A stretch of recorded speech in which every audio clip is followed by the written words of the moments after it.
it. Appreciate it. I'm good. Hey, hey, hey. Oh, yeah, la, la, la. I'm like tempted to lay down. What's going on, everybody? How's it going? It's great to see you all. I like the music in the background too, very theatrical. So just for context, how many of you have never seen me speak live before? Raise your hands really high. Oh, I suck. All right, that's horrible. Hi, number one coach, just not here. Got it. Okay, good. So for the people that have never seen me live before, like, did you make the mistake of ever clicking on one of my ads and then I stalked you around the internet forever? Have you seen me on Facebook, Instagram, YouTube, TikTok, something like that? Okay, so you guys have some context for me. If we're not connected on social, I'm a huge fan. Take lots of photos. But I see like some of you, like you're gonna take photos of the slides. Like that's stupid because you'll never look at them ever. But instead, I'm gonna give them the New World title. Then they'll just give you guys a copy of everything that I share. Is that cool? Okay, awesome. Makes it way better. So instead, I have to drink a lot of water today. That's awesome. Okay, good. And I brought water from like a river nearby, in case you guys are wondering. Or it's a bourbon, one or the other. By the way, if you don't laugh sometime during this event, you need drugs. I'm just going to tell you, because it's not that I'm funny, it's that the world we live in is pretty hysterical, and the stuff that we talk about in terms of business can be stressful, but if we laugh a little bit, that's just better for us. Plus, I'm here and I can talk really fast, which is awesome. I have to go to Iowa soon, and shit, it's like, okay, write this down. All right. So I've got a bunch of outcomes. I don't know if you guys are going to take notes, but I highly recommend it. Not that what I'm going to say is brilliant or any of that stuff, but it's more about the tactics. It's the things that we need to do. So here's what I want you to consider. How many of you are 5 years or less in real estate? Raise your hands really high. 5 years or less. Okay, so, all right, so it looks like about half the room. How many of you are 1 year or less? Raise your hands really high. Okay, 1 year or less. Matter of fact, stand up. Stand up. Stand up. Give them a giant round of applause. Right? Now, grab your seats and listen up.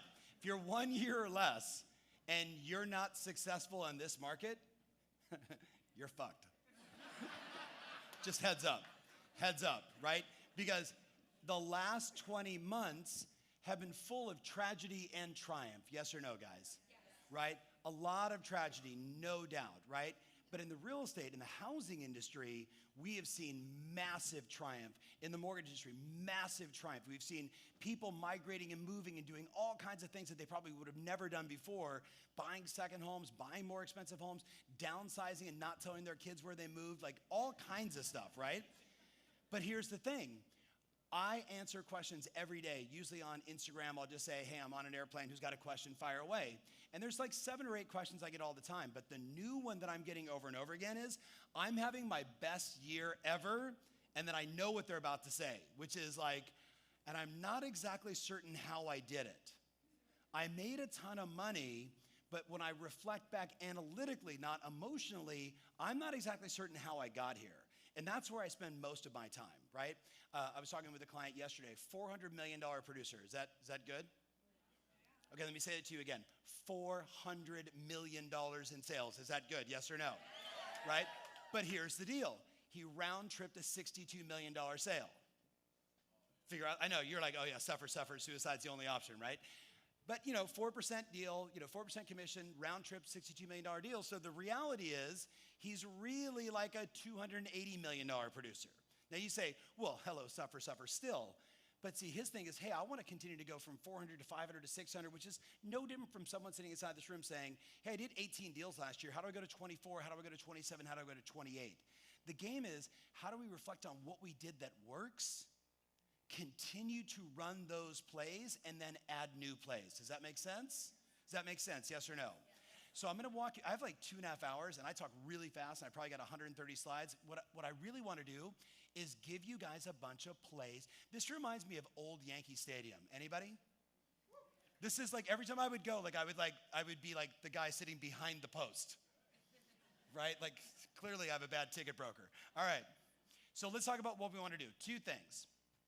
We want to position you guys to win. There's a lot changing in the digital landscape. A lot of my coaching clients in the room know this, that there's something you can do today that's absolutely FREE free that is generating listings and sales and business right now, but the real long tail on it is going to be tremendous. So we're going to talk about that. And then the second thing is we need to over-index right now on our database. So just for fun, tell your neighbor approximately how many people are in your database today. Just tell your neighbor approximately how many are inside there.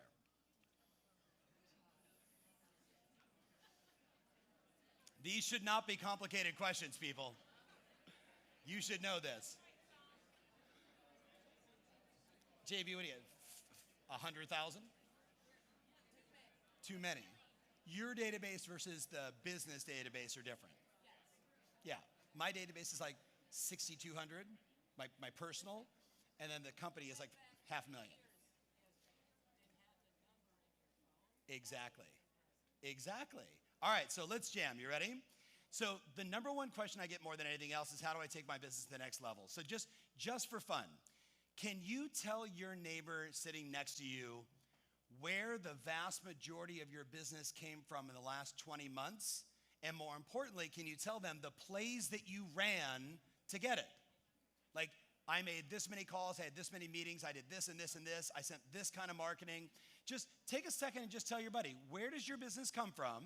And then what do you do to get it? Tell your buddy real quick, go.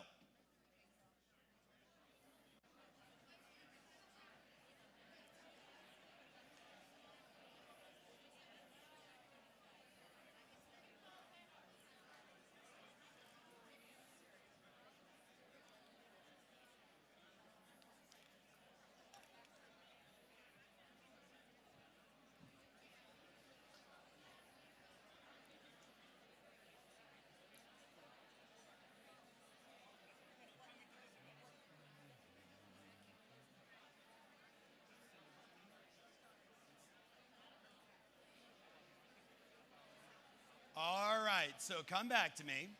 Shh. So I could guess that the vast majority of you had said something like this. It mostly came from my database, or maybe someone said, hey, and I do some cold calling in my marketplace, or I used to do open houses. I got a little bit on social and digital, which is really all still your database.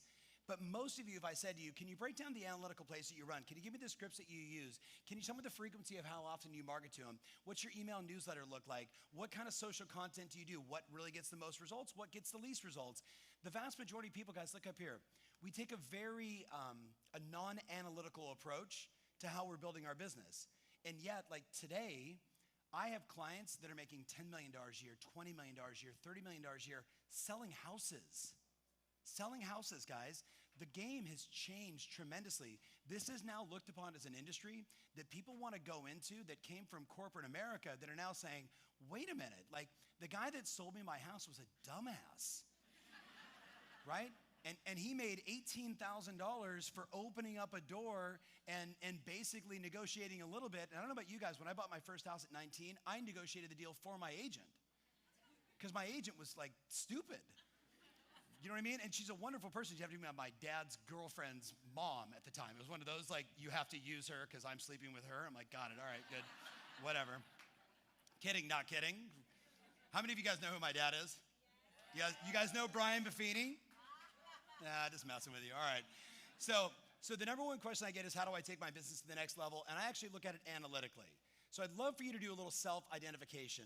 Where are you, just looking at the right side of the screen, where is your business today analytically? Are you in a place where you're under 3 or 4 years in the business, you don't really know how you generate business, you haven't figured out sort of the foundational marketing principles, so maybe you're in 2, right? Maybe you're like, I just need to gain consistency, like this slide that keeps bouncing, right? Maybe you're like, hey, you know what I need to do? I need to be delegating more. I need to stop doing the mundane, and I need to focus on the highest best use of my time, which is like being with clients, right? Negotiating deals, being on appointments. Or maybe you're like, hey, it's time for me to grow a team because that seems to be the way of the world these days. Or maybe it's like, I got to get the team to do even more business. So just kind of answer honestly for yourself because self-awareness is key, right? Knowing where you are today so you can make the decision of where you need to go next, right? Versus you're not here for me to pump you up. You'll get motivated, but motivation ends very quickly, right? Instead, it's like, hey, I'm at expand my marketing. right? I've got the basics down. I know to use the MLS. I can write a contract, but what I need is more clients, and I need it with more consistency. So I want to listen through that filter. If you're like, I got marketing down, the problem is I do a bunch of marketing, then I stop and I work on a bunch of clients, and then I wake up and have nothing going on, and I start marketing again. How many of you know someone like that? Are they sitting in your chair? You with me? So you want to listen through the filter of where are you today and where do you need to go next? So here's my favorite question. And a lot of my clients know because I've been talking about this for the last 4 months. I hired a company called RDS. RDS is called Real Data Services. What they do is they basically take all the MLSs across the US and then they allow me to synthesize and play with. Because what I want to know is, in the last 31 years since I got in this industry, in really the last 14 years, kind of getting out of the REO market, we saw this a lot of trends. And the most important trend we've seen, look up here guys, is it's the rich and the rest. If you look at every MLS across the US, right, the very best are basically doing about 73% of all the transactions in volume right now. And there's very few left over for everybody else. Matter of fact, a fun fact is right now, guys, if you pulled up your own MLS, here's what you would see. 40% of the agents in the MLS have not closed a transaction in the last 12 months. That sucks, right or wrong? And they're paying fees and they're showing up and maybe they're part-time, maybe this isn't people that are under a team that aren't being reported. All those people get reported properly when we go deep into the MLS. So here's what we're seeing, right? I took the top 5 MLSs in the country and I basically said, show me the numbers. The first thing is that the top 1% of agents right now across the US are doing 17.2% of all the volume. The top 1%, you can see in this case, we took a bunch of enormous MLSs totaling 186,000 agents. The top 1%, 1,857 people, they did 17% of all the business. The Jill Biggs of the world that are just dominating in their marketplace. 5%, the top 5%, they're doing 37% of all the business. The top 10% are doing half of all the volume. Now, this is either scary or it's inspiring, right? Because if you're outside of the top 10%, you're going, wait a minute, what's left for me? But look, it gets worse. The top 25% are doing 73.5% of all the volume across the US. Write this in your notes. You ready? Write this in your notes. Anywhere you're paying attention? Massive consumer flight to quality. Massive consumer flight to quality. Massive, that's what we're seeing right now. And by quality, guess what? Quality is basically 3 things. So you might want to jot this down because it's not going to be in the slides. Quality shows up in, ready? Consistent branding and marketing. Sound familiar, anybody? Right? I see her everywhere. Well, that's why she's successful. You with me? I was on a Tinder app and I saw her photo. I have a friend in the room that actually happened. It was actually my ad. Hey, look, you're everywhere. I was like, you're on Tinder. It was awesome. True story. So, but think about it. So the number one thing is in flight to quality, it's I see you everywhere. So if I see you everywhere, then all of a sudden you're the guy. You with me? That's how it works. And here's the funny part. I know brand new agents that have exposed themselves from a marketing and branding and positioning standpoint so well that perception becomes reality and they start getting phone calls. You guys with me on this? Anybody in the room like music? Any kind of music ever? Okay, so I'm the biggest David Bowie fan on the planet. And when David Bowie became Ziggy Stardust, anybody know what I'm talking about here? Do you want me to talk Lady Gaga? Would that make it better? Or Jay-Z? It's all the same, right? It's just, different body, different style of music. But when he came to the US, all they did was this massive positioning thing. They put him up at the Beverly Hills Hotel. They drove him around in limousines. They created this perception that he was an iconic rock star, and no one knew who he was.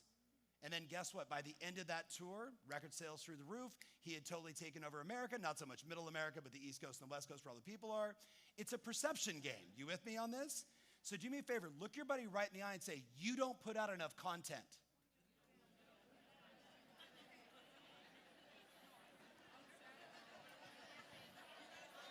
And I'm talking to all my besties right here in the front. But look up here. Shh. Understand. You hear content and all you think is a social video or a TikTok. Content is email. Content is direct mail. Content is the billboard. It's the bus bench. It's you showing up at the school function and having your brand on the coffee cups or the pencils that you give out at the elementary school. It's not just digital, my friends. It's your brand everywhere. That's who's winning right now. The second flight to quality, write this in your notes, is the people that over-indexed on reviews. The people that over-indexed on reviews, that when I Google you, what shows up is 1,000 reviews, 500 reviews, 200 reviews. Because today, I mean, okay, has anybody bought anything from Amazon this morning besides myself? Right? Like Amazon is just the place, right? So you're on Amazon and they're like, hey, we recommend that you buy this. And then what do we immediately look for? Do people like me buy stuff like this? What are their reviews? What are people saying? I don't care if it's a book, a television, it doesn't make a difference. Write in your notes, you ready? We are in the review economy. We are in the review economy. And if you're not over-indexing on reviews, and I'm getting a little ahead of myself, you're just not gonna do the amount of business that you could do unless you followed sort of the current social, strategy. So the first one is your brand everywhere, right? The second one is clearly review. But the third one, and the one that seems to mess with the most people, is you gotta be likable. And there's some dickheads in our industry, right or wrong, guys? And that could be male or female, in case you're wondering. Like, write this in your notes. Being nice is a marketing strategy. Being nice is I'm telling you, Tom, I don't like being nice. Well, how's that working for you? Right? Well, I'd have to fake it. Well, then you're in the wrong industry. Like, go to work for the government, work at the DMV, you'll be fine. Right? Oh my God, don't even get me started on the DMV. All right, I had to go recently and I was just like, hold on, right? I sent my assistant and tortured her. 73.5% of all the business is being done by the top 25%. So what does that tell you? If you're outside of the top 25%, you're fighting for the scraps, right? And if we went even lower and said the top 50%, guess what they're doing? The top 50% of the MLS are controlling 91% of all the volume. The top 50% are controlling 91% of all the volume, and we know the bottom 40% haven't closed the deal, so really like that final 10%, they're doing 9% of all the volume. So just play a game with me and tell your buddy, where are you now, to the best of your knowledge, and ultimately, where do you want to be? Because that's the bigger issue. Where do you want to be? Tell your buddy, go.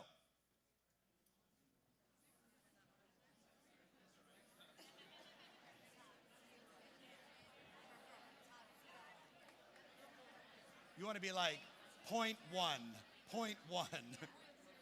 Yeah, oh, now we're talking.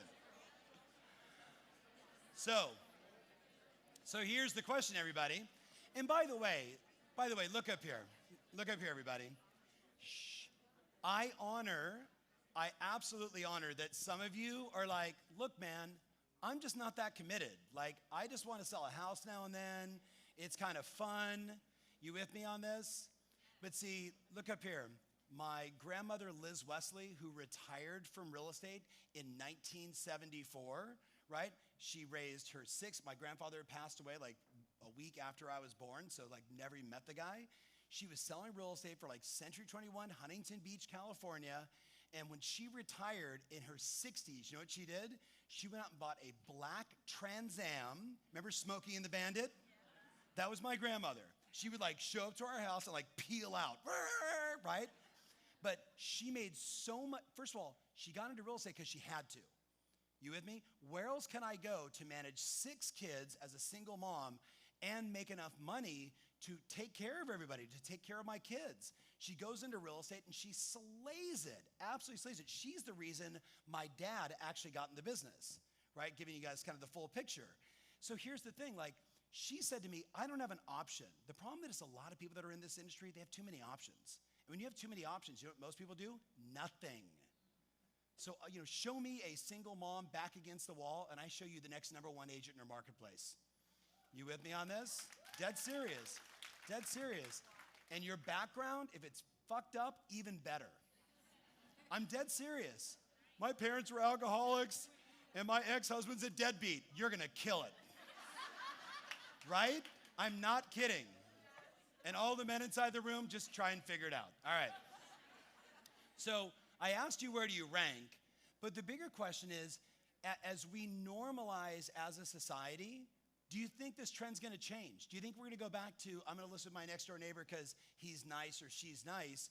Or do you think the consumers and this wonderful little supercomputer that we all walk around with is gonna have such an impact? Or do you think this is just gonna go away and like it's not gonna be a big deal? I mean, listen, I was like listening to an Elon Musk podcast and he's talking about Neuralink, which is awesome. Like I'm super fan, like I'm definitely gonna plant that thing inside my head. I wanna be one of the first. You with me on this? Because the opportunity to basically accelerate your insight, wisdom, and knowledge and retention of information, for me, sounds like a really good idea. Does that make sense? And the like first mover advantage, massive opportunity for growth. Like it's gonna be bonkers. And yet there's people inside this room that are like, I don't know, man, should I read? Like the world is changing fast, yes or no, guys? You either lean in or you don't. And if you don't complain. It's 100% your fault. Right or wrong, guys? Right or wrong? You're like, this isn't very motivating. I don't care. Right? This is a business. This is a business. Now, where do you want to rank? And then the question is like, what decisions do you need to make? What decisions do you need to make? So, here's kind of, let's just get to the real scoop. Ready? Does anybody pay attention to what happened to Zillow in the last 24 hours? Okay, what do you think? Okay, hey, I'm gonna give you the same advice I have two boys, 22 and 20, and when they got their phones, like when they were like 12, 13, and early on, like all these different sites, and they were having all this fun, and I would say to them over and over again, don't post anything you don't want to show up 20 years from now. I've already pinged a couple clients that were like hating on Zillow, and I'm like, remember, they still control the universe. They are the number 1, 2, 3, and 4 sites on the planet. Post something negative, and then in 5 years, you're like, hi, I'd like to be a part of the new Zillow program. You don't think they're gonna go, nope. Make sense? They're not the enemy, right? Did they fumble? No doubt. Did they prove what we all kind of knew? Buying houses for too much money and losing is a bad idea? Yeah, we all got that one figured out. All right. But more importantly, there's a much bigger play right now. This is what I'm sensing right now, right? So if you weren't around in 2006, in the middle of 2006, I was traveling the country and the world, and I was telling all my agent friends, hey, you know what? Get rid of your second home, save more cash, take your Rolex and sell it. You with me on this? Like, stop sleeping with your assistant. Like, pay attention, man. Let's get some stuff organized. And they're like, what are you talking about? Because the market was on fire in 2006. And then I remember talking to my buddies who were, like my buddy Jimmy, who basically says single-handedly he is responsible for the subprime meltdown. He had a company called Barrington Capital out of Newport Beach, California. And if you could basically not even breathe, they'd give you a loan. Like, that's how crazy it was. But here's the thing. We watched the entire world shift. And I don't think we're in any way, shape, or form, make it very clear, we're not going back to a global economic crisis under any circumstances. You with me? That's not the case. But what is the case is commission compression. What is the case is that Zillow and Redfin and Quicken and Better and all these companies are all converting themselves into real estate companies, and they all want all of your money. And I don't mean as an advertiser. They want all of your commission. Is everybody with me on this? Okay, do me a favor. Turn to your buddy and say, he's talking to you. Now, this is how most people feel in 2020 and 2021. But heads up. This is like what's really going on. Guys, look up here. I'm predicting, like, for as long as I can remember, and forget that slide, for as long as I can remember, this was the real estate industry, right? 90% of all the transactions closed by agents, right? Making all the money, some for sale by owners, which is hysterical, they still exist. And then iBuyers, right, came in later, but you can see wholesalers there. But then look at the one on the right? We started to predict that iBuyers would be like 10% of the market. Now it looks like it's gonna probably be 1% of the market, and Open Door, and Keller Williams is launching their iBuyer program, and everyone's got one, and they'll buy and sell a few houses. Open Door, let's see if they make it, who knows, right? But here's the reality. What's coming is this. And if you're not paying attention, that one on the side, the green one on the right, that's what's happening behind the scenes. There are hundreds of companies today that have figured out it's better to not generate leads and sell them to you. It's better to generate leads and give them to you for a referral fee. And what we're seeing behind the scenes as a coaching company with nearly 10,000 clients is this widening margin of the number of transactions that now have a referral fee attached to it. Now, let's be clear. There's great referral fees, agent to agent, your buddy, right? Like, hey, I got an expired listing, it's not gonna make it. Why don't you take it, pay me a referral fee? Hey, my friend's moving across the country, you should do that. Those are great. And then there's what I call egregious referral fees, 35%, 42%, and by the way, they're going to 50%. Do you all hear me on this? Because if I can squeeze you for 35, why would I not go to 40? Why would I not go to 42? Relocation's been 42 for the last 25 years. Relocation, 42% referral fee off the top. Now, all it looks like is this. If you're making 100 grand a year, you're doing the same work now, and in the future, you'll be making 80. Instead of 100, you'll be making 80. That's what's gonna happen. And it's just gonna continue. Do you wanna know why? Do you wanna know why? Because the top 25% sell all the houses, and most of them don't market and brand themselves effectively, and a whole bunch of people come into this industry thinking, I love people, I love houses, this is gonna be fun. Was it fun? Do you wear leather at night and enjoy a good beating also? Like, define your level of fun, right? So the question is, what are you gonna do? The question is, what are you gonna do? And that's what we wanna talk about today. So I'm gonna go through this high level, but I wanna be mindful because I've got a lot of content to cover in a short amount of time. The very first thing is you've gotta make some decisions about what you wanna do with your business. So do me a favor, just turn to your buddy and say, this is my business. Now, if you're like, I don't really know, my buddy just invited me here, I'm thinking about getting into real estate, you know, I work at a hair salon, I don't know, right? But look up here, guys, look up here. You move through uncertain times by making decisions about where it is you're going. So high level, I talk about the ultimate success formula. Here's all it is. First and foremost, you have to answer, what are you building? What are you building right now? How many of you are south of 70 years old? Raise your hands really high. You're younger than 70. Let me make that easier. Right? Like some of you are like, what? You're younger than 70. Raise your hands. Okay, heads up. We're going to live to be 150, right? Humans' lives are elongating. The only challenge is you damage your brain too much. But the human body is going to live considerably longer, right? You go back, we were dying at like 45, then we're dying at 60. Now it's like 80, 90, 100, 110, and you're not in India smoking weed like you're just a normal person at 110. Like, that's what's going on right now. So I have friends today, you all know who I'm talking about. My client, Maxine Gellens, she's 83 years old. 83. Wrap your head around 83. You with me? She's at $6.3 million in closed and pending commission year to date. Is that good for an 83-year-old? Hello? No, listen. But like you guys, like taxes, California, New Jersey, New York, right? So half it just goes right to taxes, right? But here's the dealio. At 83, she's like, I'm just getting started. She's like, I'm really starting to figure this out. I'm gonna start doing more content. I'm gonna shoot more videos. And she's been my longest personal client now of almost 22 years.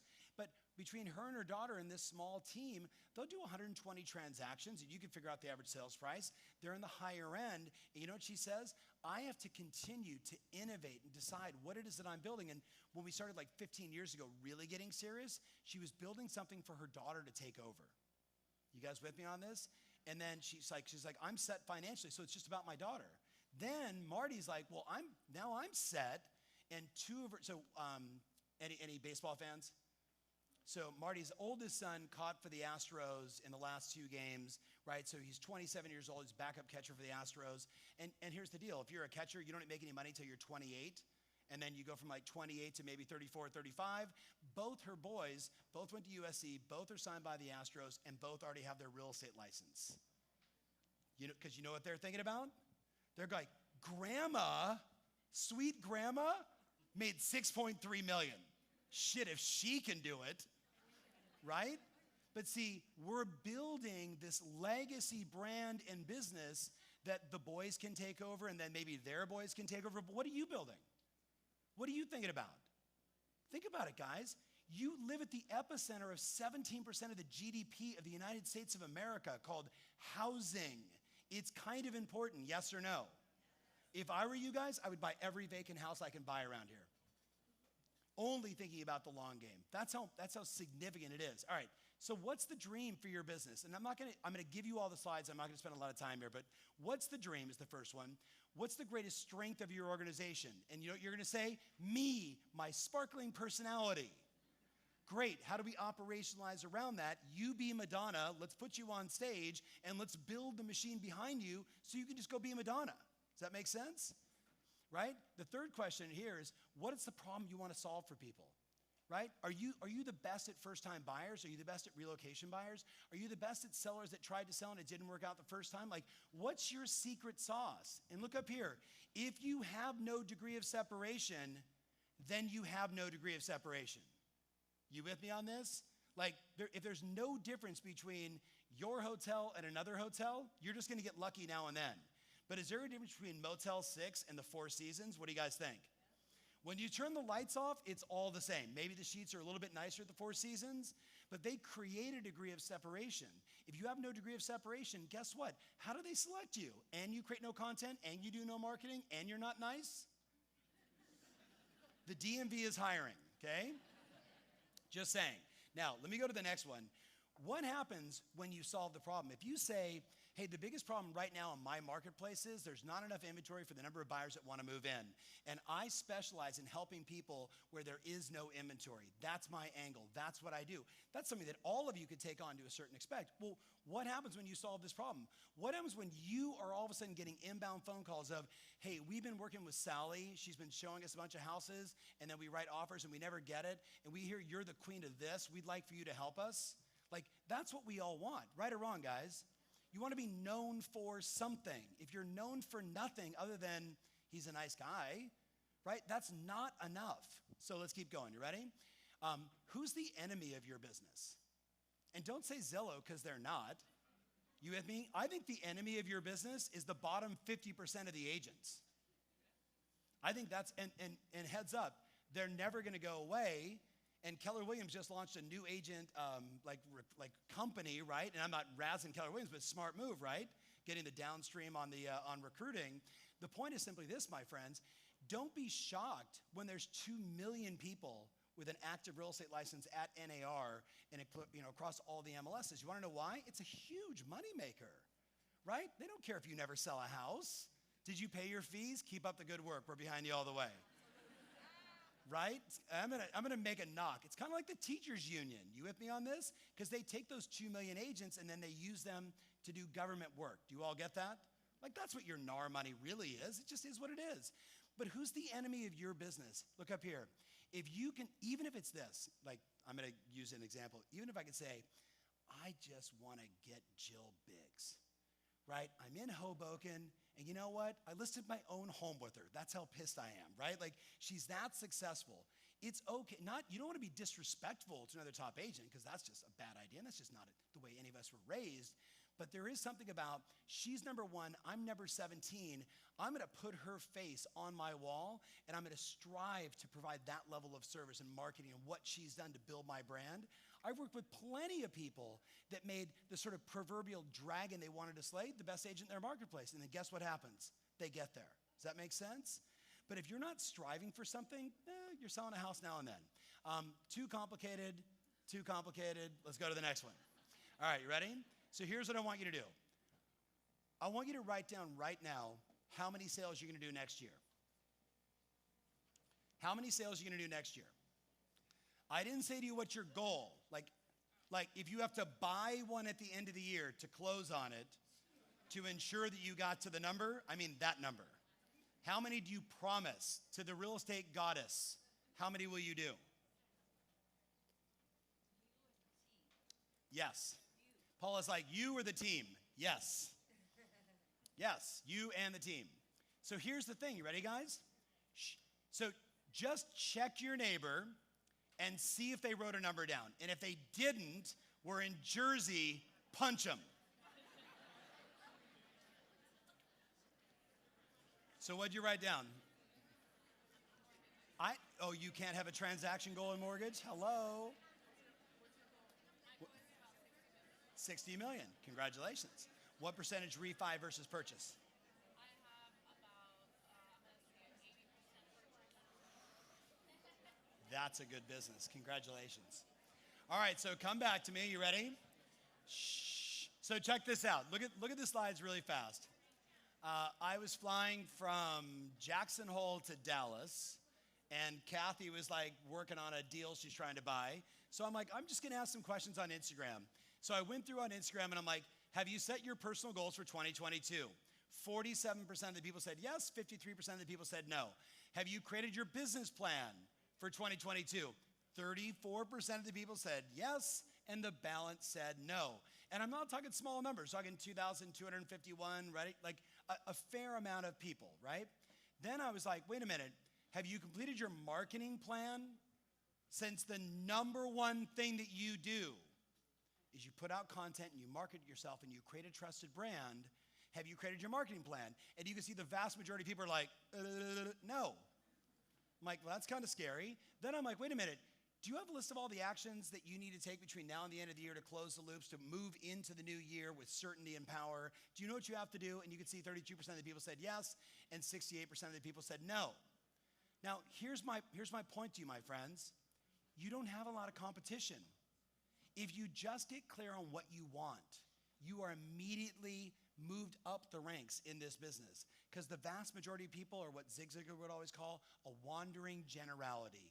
They're just here. They're just taking up air. They're drinking the coffee and using the free Wi-Fi. You guys with me on this? But a bunch of us, we walk in the office, we're like, today I got to get 2 appointments because I got to do 6 transactions in the next quarter. And like, you just have more certainty. And the moment you get that, everything changes. Everything changes. Now, do you think Jeff Bezos has goals? Do you guys know who Jeff Bezos is? He started a little company called Amazon. Do you guys want to hear an interesting one? Do you know the CEO of CoStar? Do you guys know who CoStar is? Yeah, that was his roommate in college. That's crazy. Can you imagine those two? Neither one of them dated anyone. You know that's like, they just sat there like, well, I'm going to be worth 70 billion. I'm going to be 100 billion, right? But if you think about it, like, Bezos just came out and said, I'm building real estate that's going to orbit the planet, real estate that's going to orbit the planet, and I'm going to lease 3,000 square foot working centers orbiting the planet. And some of you are like, should I have a goal? Do you think he has a plan? What do you guys think? You know, the third or fourth richest person on the planet does not tell the public market, I'm going to build a solar system. Like, he's dreaming huge. And I'm trying to get some of my clients just to write down, I should start doing Instagram Reels. You with me? Like, I'm busting your chops with love. But here's the point. If you're vague, you get punished. When you're clear, you get what you want. It's that simple. How many of you are, who's single in the room? Who's single? Raise your hands really high. Single people, raise your hand really high. Okay, this is not like a meetup. But some of you should be looking around like, prospects. So I've been married 28 years. Last Saturday was my anniversary. And thank you, I appreciate it. No, it's awesome. I've been married 3 times to the same woman and never got divorced. I just keep marrying her because it's just easier. You with me on this? I just keep romancing her, and that's how, it's kind of, it makes it more fun, right? Certainly better than hallway sex. You guys know hallway sex? You walk past each other in the hallway like, screw you, right? Like, I'm not into that. But I wrote down on July 17, 1991, everything I wanted in the ideal spouse, and I met her 1 month later. Everything I wanted. Dark hair, tan skin, because I'm lily white and have to sit under an umbrella at the beach, right? So I was trying to change the skin tone of my kids. Like, I was very specific. You with me on this? Like, I'm not kidding. It just makes it easier, right? Needed her to be tall, right? Like, I had all these, like, this list of all this stuff. And then I also wanted, like, great family dynamics. I married into an Italian family. I came from, like, the German-Irish family where we all ate and no one talked. The first Italian dinner I went to, like, they're throwing pizzas around the house. I mean, it was just a shit show. I was like, yeah, this is awesome. And it was on my list. Everything I wanted was on my list. Do you have a list? Are you specific about, I'm not just talking single people. Like, do you have a list of goals you want to achieve? Do you have a list of things you want to do, places you want to visit, right? Debts you want to pay off, wealth you want to create, people's lives you want to change? If you're specific, you get it. But if you're vague, you get punished, and you deserve to be punished. Look up here. The government is not going to help you. Has anybody figured that one out? Think about it, right? Let's go. So what do you want to do? You want to answer the question, what does my ideal business look like? What does my ideal business look like? And then you want to say, how many transactions will we close? And what's the GCI going to be? And what percentage do I want listings sold versus buy side versus rents, right? What are the expenses going to be? Is it going to be 10%, 20%, 30%? You can't run a business at 0. 30%, 33%, 34% is fine, right? Then you're like, okay, but wait a minute, like, how much do I want to save and invest or pay off debts? How much time off am I going to schedule? And how many reviews do I want to add? If you answer all those questions and the seminar was over and you just left and you started on all that, 2022 would be bonkers. Does that make sense? Look up here, guys. Certainty is power. When I say, I know where I'm going, I know what I'm good at, I know who I want to serve, then you go out and you move the world. But when you're like, do you know this person? Like, I just don't know. How many of you know someone that every fucking answer is, I don't know? Don't you want to just punch them in the face over and over again? You're like, well, I know you're annoying. I just don't know. I don't know how to not be annoying, right? Like, oh, God, I don't know. This is what I do for a living, and this is great. Like, I love my job. All right. So the number 2 thing is you got to know your motivation. You got to know your motivation, and I don't mean external motivation. I mean internally what drives you. So I asked this question, right? This cute gal, she's like, how to make lots of goals for next year because I never did that. And I'm like, I don't know who this person is. I had no context for him. She's just on my Instagram, right? So I'm like, here's a framework to work with. You should have SMART goals. SMART is specific, measurable, attainable, realistic, and there's a time frame. Now the questions I want you to answer look like this. What's going to motivate me to do more? Because look up here, guys. Look up here. You're doing and earning exactly what you're supposed to. That's it. Your income is in direct correlation to the value you deliver to the marketplace. That's it. That's the world, right? Deliver value, get paid. You're like, but I deliver value and I don't make any money. Well, then the value you deliver sucks, right? Then no one cares about the value you deliver, right? So like, you have to ask yourself, if I'm going to do more, do you guys get what got you here is not going to get you there. If I want to move up the ranks in the MLS, if I want to sell more houses and provide more value and serve more clients and make more money, I can't do the same shit I've always done. Right? So I'm always like, hey, if I want to go to the next level, like what's going to be the driver for me? What is it that's going to inspire me to do it? How many of you have kids that you're aware of? Who has kids? Okay, do they want money or anything? Right? So like in the early days of my career, I would grab my 2 boys at like 8 and 10, and I would go like, look, if daddy can do ABC 1, 2, 3, new Xboxes in your rooms. And you know what? They'd be like, Dad, did you make your calls? Dad, you do your thing. Dad, blah, blah, blah. You know, why are you even home? Mom will make us food. Go back to work. Right? And anyway, you know what I'm talking about, right? Like it's the same thing. Like, and my boys are like I still manipulate them to hold me accountable, to do more of the things I know I'm supposed to do. Does that make sense? Funny, but it works, right? But the other one is this. And this is the one for me. If you walked into my apartment right now in Dallas, you would see on the mirror, like literally, it just says 2022, what am I no longer willing to stand for? And that, like I start making up a list below there. My wife's like, I better not be on that list. I'm like, baby. Right? But like literally, I have a list of things that I'm like, this shit is just not happening anymore. I'm over it. You with me? I'm tired of ineptness. I'm tired of people that aren't committed, right? I'm going to surround myself with people that believe the same way I believe. Like, I just start listening this stuff out, and you know what happens? All of a sudden, like, I don't have to, like, set an alarm. You with me? Paul, I just get up and go, let's go, right? But I don't know which one's going to drive you, but here's what I know. If you don't find internally a reason to go do more, you will do exactly what you've always done. And the bummer is, we've had 17.4% annualized appreciation in the last 12 months in real estate in the US. And next year, we're gonna have 5 to 6. And you know what all the headlines are gonna say? Real estate prices have gone down. And what they need to say is appreciation is slowed. You with me? And when appreciation slows and interest rates go up and people are concerned and nervous and you don't market and you don't prospect and you have no reviews and you're not trustworthy, what do you think happens to your real estate business? You're in a moment right now, guys, and here's what's great. The vast majority of agents have already taken off. They're like, well, Halloween is here. And, you know, Thanksgiving is coming up. My family's coming into town. Where's your family from? 20 minutes away, but we have to start getting ready, right? And then it's the holidays, and then you wake up and it's January 15th, you're 20 pounds heavier, you have no listings, no leads, no appointments, no opportunities, and you're starting over. Here's the number. On average in the fourth quarter, 18% less transactions in the country. 18% less. So more agents aren't working, there's less transactions, which means there's an opportunity for all of you to do more, right? This is the time, if not to do more this year, to make sure that you're setting the tone for next year.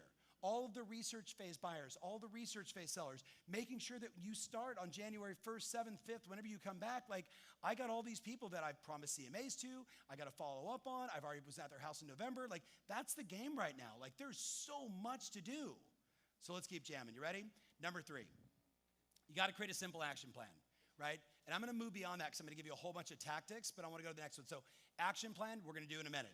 The next one is you got to track and measure your results. Okay. Raise your hands if you know someone that put on the COVID-19. What?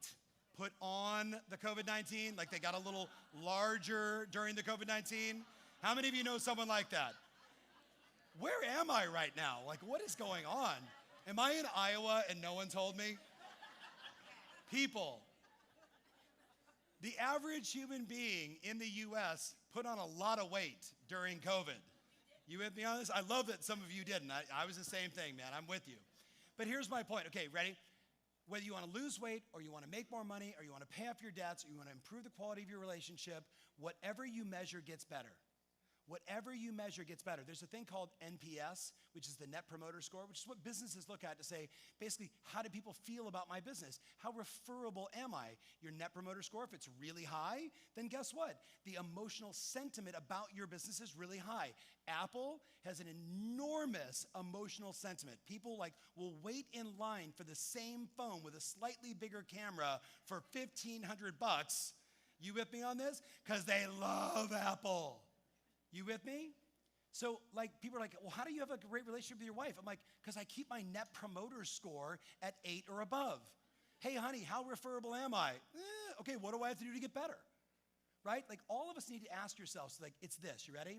I'm like, hey, are your goals and plans up and visual or do you hide them from others? And look what everybody said. Most people hide their goals from others. Heads up. If I go to your office in the next 30 to 60 days and I don't see in 2022, we are committed to helping 72, 18, 97, 5,000, whatever the number is, buyers and sellers successfully close it. If I don't see that up on the wall, you're not in the game. If I see on there the wall and there's a giant, what looks like a thermostat, and it's like Tom and Kathy Ferry did the first one, Jill Biggs did the next one, right? And every name going all the way up, you know what happens? You do that, or you have a giant wallboard that says, I'm going to go on 100 appointments, buyers and sellers, in 2022. 1 all the way down to 100, and you're like, did the first one, did the second one, did the third one, did the fourth one. What happens? All of a sudden, you're like, 2 days have gone by, and you're like, oh. And then everybody at your office is like, Don't you love those people? Yes. I'm like, just bring on the, oh, you went to a Tom Ferry seminar, you're all motivated. Right? Right? By the way, can we give a giant round of applause to New World Title for setting this up? Right? I was talking with Rudy in the back. We were talking about degrees of separation, and he's like, tell me about the story of your company. What are you guys all about? Why you versus somebody else? And at the end of the day, everything he said, I'm like, dude, you're just a people first business. You care about people. You care about your own people. You care about your clients. I go, that right there is a massive degree of separation in comparison to Fidelity National Title, right? These huge behemoth monster companies. Not saying there isn't nice people there, but there's something about that, right? So here's what I want you to do. If your goals aren't up and visual, they don't exist. Period, end of story. You with me? When my wife and I got married, we moved into we bought an REO, right, which was just awesome, right? This total beater house, and we fixed it up and sold it for a fortune. It was great. But we moved in, and literally, it's after the honeymoon. We walk in, I'm like, all right, baby, we're in the master bedroom bath area, and I'm like, okay, how much debt do you have? And she's like, in total? Maybe I should have asked this before we got married. She's like, 70,000. I'm like, 70,000. And I'm like, okay, I got 20,000 and I owe $114,000 on my condo, right? And I'm like, okay, let's you and I be debt-free within 12 months. And she was like, are you gonna do this motivational shit all the time? And I was like, yes, yes. Right, you know, because my wife and I are yin and yang. You with me on this? You all know what I'm saying? Like, if we're both the same, one of us isn't necessary, so it's all good. I'm like, we can do it. And she's like, chill. All right. But here's the thing. It took us 18 months and we were debt-free. 18 months later, we were debt-free. You want to know why? Oh, no. Listen, because we'd be like, do you want to have top ramen tonight or do you want to go out to dinner? Because top ramen equals debt reduction. You with me on this? I'm like, it's noodles, you're Italian, it's close enough. Let's go. Like, let's just, you know what I mean? Because I wanted to be debt-free. I wanted to have that feeling. You with me on this? I didn't want to start our marriage in debt. I wanted to start it clean slate, tabula rasa, let's go. Had to get it up in visual. As soon as we did, we killed. That's the oldest line. When you measure performance, your performance improves. When you measure performance, the rate of improvement accelerates, right? We all know this, right? So here's number 5. You ready? Up your accountability. So do me a favor. Tell your buddy, who is your accountability partner or two? Who's your accountability partner?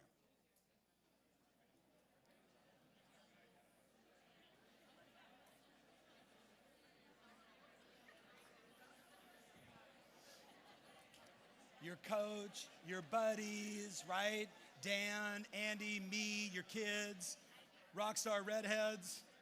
It's a redhead accountability thing. All right, so look up here. Shh. How many of you have kids? Raise your hands really high. Okay, do you like them? So my older son is 22. He'll be like a 9th year senior coming up in college. In his like 11th grade, end of 11th grade year, like I barely got it. I went through 5 high schools, right? Like I was kicked out of 4. I got a GED, like that's how I got out. And it wasn't a lack of intelligence. I had ADD. I had attention disinterest disorder. You guys with me? I just didn't give a shit about what they were talking about, right? I was like, I could sell weed and make a ton of money. This is awesome, right? I got all these people here. This is great. It's a great business model. Not kidding. Here's the thing though, you ready? I remember sitting with my son and going, hey man, like what's your GPA? I didn't even know what that was, but I knew like that mattered because I have smart friends that went to college. So I was like, what's your GPA? And he's like, I don't know, it's like 2.7. And I was like, what kind of college can you get into with a 2.7 as a white kid? He's like, none. I was like, okay, cool. Like, what do you want to do? He's like, well, all my friends are going here. I think I want to do this. The truth is he'll probably end up being like, he'll either be an engineer or a lawyer or a serial killer, one or the other. Like it's just, he just is that way, right? He's just, right? So I'm like, probably, you know, like, yeah, he's my kid. I can say that. Here's the thing. I sat him down. I'm like, look, man, like, why is it a 2.7? You have the emotional intelligence. You have the IQ. Test off the charts. Like he's almost too smart. But I'm like, but he doesn't apply himself. So you know what I did? I'm like, hey, man, I'm going to hold you accountable every week. I'm going to say to you, just like I would say to a coaching client, hey, you said you go on that many appointments? Did you close this much? I'm like, hey, did you turn in your homework? Did you do all your assignments? In the first couple of weeks, he was like, I did, lying his ass off, right? You guys have kids. You know what I'm talking about, right? So I just kept holding him accountable. And by the time it finally mattered, when he started doing his SATs, which he scored off the charts on, right, he's getting like a 3.5 because of 1 year holding him accountable. Just 1 year. Like that was it. Like, and that was my kid. What do you think happens if in your business, someone finally says, hey, every day you got to make 10 calls to your database and you have to text me every day and tell me you did it, yes or no, right? After a while, guess what happens? It goes through the roof. So you got to decide, like, how are you going to create that for you? Here's number 6, and then we'll switch gears and talk about how to get more referrals and position ourselves. The number 6 thing is, if you wake up in the morning and your calendar is empty, you're not even in business. Your calendar, by the way, should look pretty much the same almost every day, yes or no? There should be a morning routine that fires you up. There should be some things that you do when you get to the office that make you a really good agent. Your day should be then full of either appointments or showings or contract negotiations or making sure deals are getting done, getting your marketing done, shooting content. And then I say to people all the time, they're like, I'm just not happy with my performance. I'm like, give me your phone. I look at their calendar. I go, that's why. Because here's the thing, ready? If that was your day and you repeated that 5 to 6 times a week, you know, morning routine that gets you fired up, by the way, capturing it on social. Hey, working out, like here we go. And you know what? People are like, oh my God, I work out too. I want to buy a house from you. That's how I'm not kidding, guys. And if you're like, and I work out at this gym, they're like, I work out at that gym. Here's $20,000, right? Like, it's a weird thing. If you have some kind of morning routine where you like do your gratitudes or you pray or whatever it is you do, post that also. I post my gratitudes all the time. Hey, I'm grateful for this, grateful for that. And I see people like, yeah, I'm grateful too. Like, that's a great way to start the day. Obviously, at the same time, capture it. Hey, I'm the only one here at the office. Early bird gets the worm. Of course, I have to make the coffee, turn the lights on, and everything else. Number 3, your business morning routine. Daily hot sheets every day, like religion. Because if you don't know the new listings that just hit, or there is none, or the pendings, and what's going on, and hey, days on market, and what's going on, we just had 2 expired listings. We haven't had those in a while. What's happening? It's market intelligence. And by the way, the best video you could shoot every day, hey guys, just doing my market intelligence. Would it shock you to hear that in the last 3 days, we've had no new listings come on the market, and yet I've had 16 inquiries of buyers wanting to buy a house right here in our marketplace between $350,000 and $600,000. And isn't it interesting? No homes, massive demand. That's the market we're in right now. Just want to keep you in the loop. Boom, video's over, and you move on to the next one. Role play, because practicing is a good idea, yes or no? Yes or no, guys? Because practicing on a seller that could be your next listing, that gets you 5 or 6 more transactions because of everything you do, that's a bad idea. You were talking about role-playing yesterday, right? Like in your office with your team. Tim Smith is the #1 cold banker agent on the planet. We had a 30-minute coaching session yesterday. 15 minutes of it, we were practicing what he was going to say to a seller to get a $5 million reduction. The seller's super analytical, and we're role-playing. And this guy is a genius when it comes to what to say. But he knows if I practice on you, I can work out the kinks and then go talk to the client and sound great. Does that make sense? Okay, and yet most of us don't do it. Interesting, huh? Who has kids? What do you say to your kids? Okay, this year for the holiday performance, don't practice anything. Just go out there and wing it. Just see what happens. Everyone's dancing left, go to the right. Just have fun.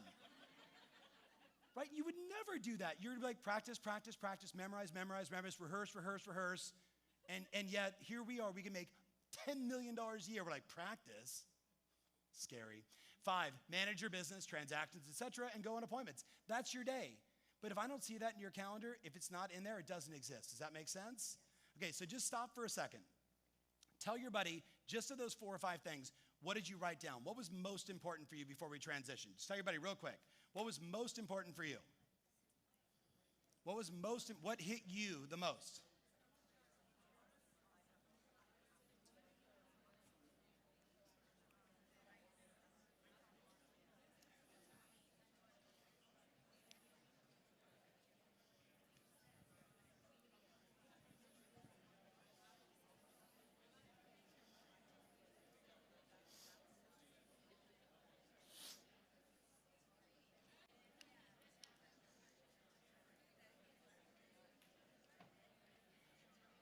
What was it for you? Yes, you. Yes. What was it? Yell it out. We're going to have to work on her being too shy. All right, so come back to me, everybody. Come back to me. Shh. So my hope is that you got, I need to be very clear on what it is that I want. That I got to be like crystal clear, right? My trainer, Rich, if you follow me on Instagram, super yoked guy back in Newport Beach. He's like 28-inch waist. I'm like, screw you, but he wrote it down as a goal, and he went from 30 to 28. Same thing, right? Get it up in visual, create some accountability, have it be in your schedule. These are the basics, my friends, and if you're not doing them, awesome, you're nothing but upside opportunity. Now, let's get very tactical for a minute about positioning. So tell your buddy right now how many reviews you have on your Zillow profile. Tell your buddy real quick. How many reviews? Mortgage, same exact thing, right? Title, mortgage, same thing. I got you. Just using that as a basis. Now look up here, guys. Shh. So look up here. Look up here. Shh. So raise your hands. Raise your hands if you have a Google My Business page. Raise your hands really high. Raise your hands really high. So all my friends in the room, look around. All my clients, coaches, pay attention. Less than 20%. How many of you are familiar with a website called Google? How many of you know that it is the world search engine, and the whole game today is, look up here, guys. All my veteran friends, we lost the game for search for listings a long time ago. No one goes to your website looking for houses. They go to Zillow, they go to Trulia, they go to StreetEasy, they go to Realtor.com. Heck, they even go to Redfin, right? They go to all these different sites. The game and the battle today is the search for the hyperlocal agent. And the Google My Business page is the first spot. If you don't have it done, you need to do it today. So here's what I wrote down. You ready? You should Google a few of your competitors, because you're going to see your competitors probably have the same thing. I was in Houston, Texas, recently doing a gig, and it was the only one, Paula, out of all the summer little kind of warm-ups before the summit that I went out and did. It was the only place I went where 95% of the room, there was like 1,000 people in the room, 95% had no Google My Business page. And like the Jamie McMartins of the world, a bunch of our coaching clients, they were like literally doing this. Shh, don't talk about this. Shh. Because Jamie will do 400 transactions this year in Houston, average sales price about $550.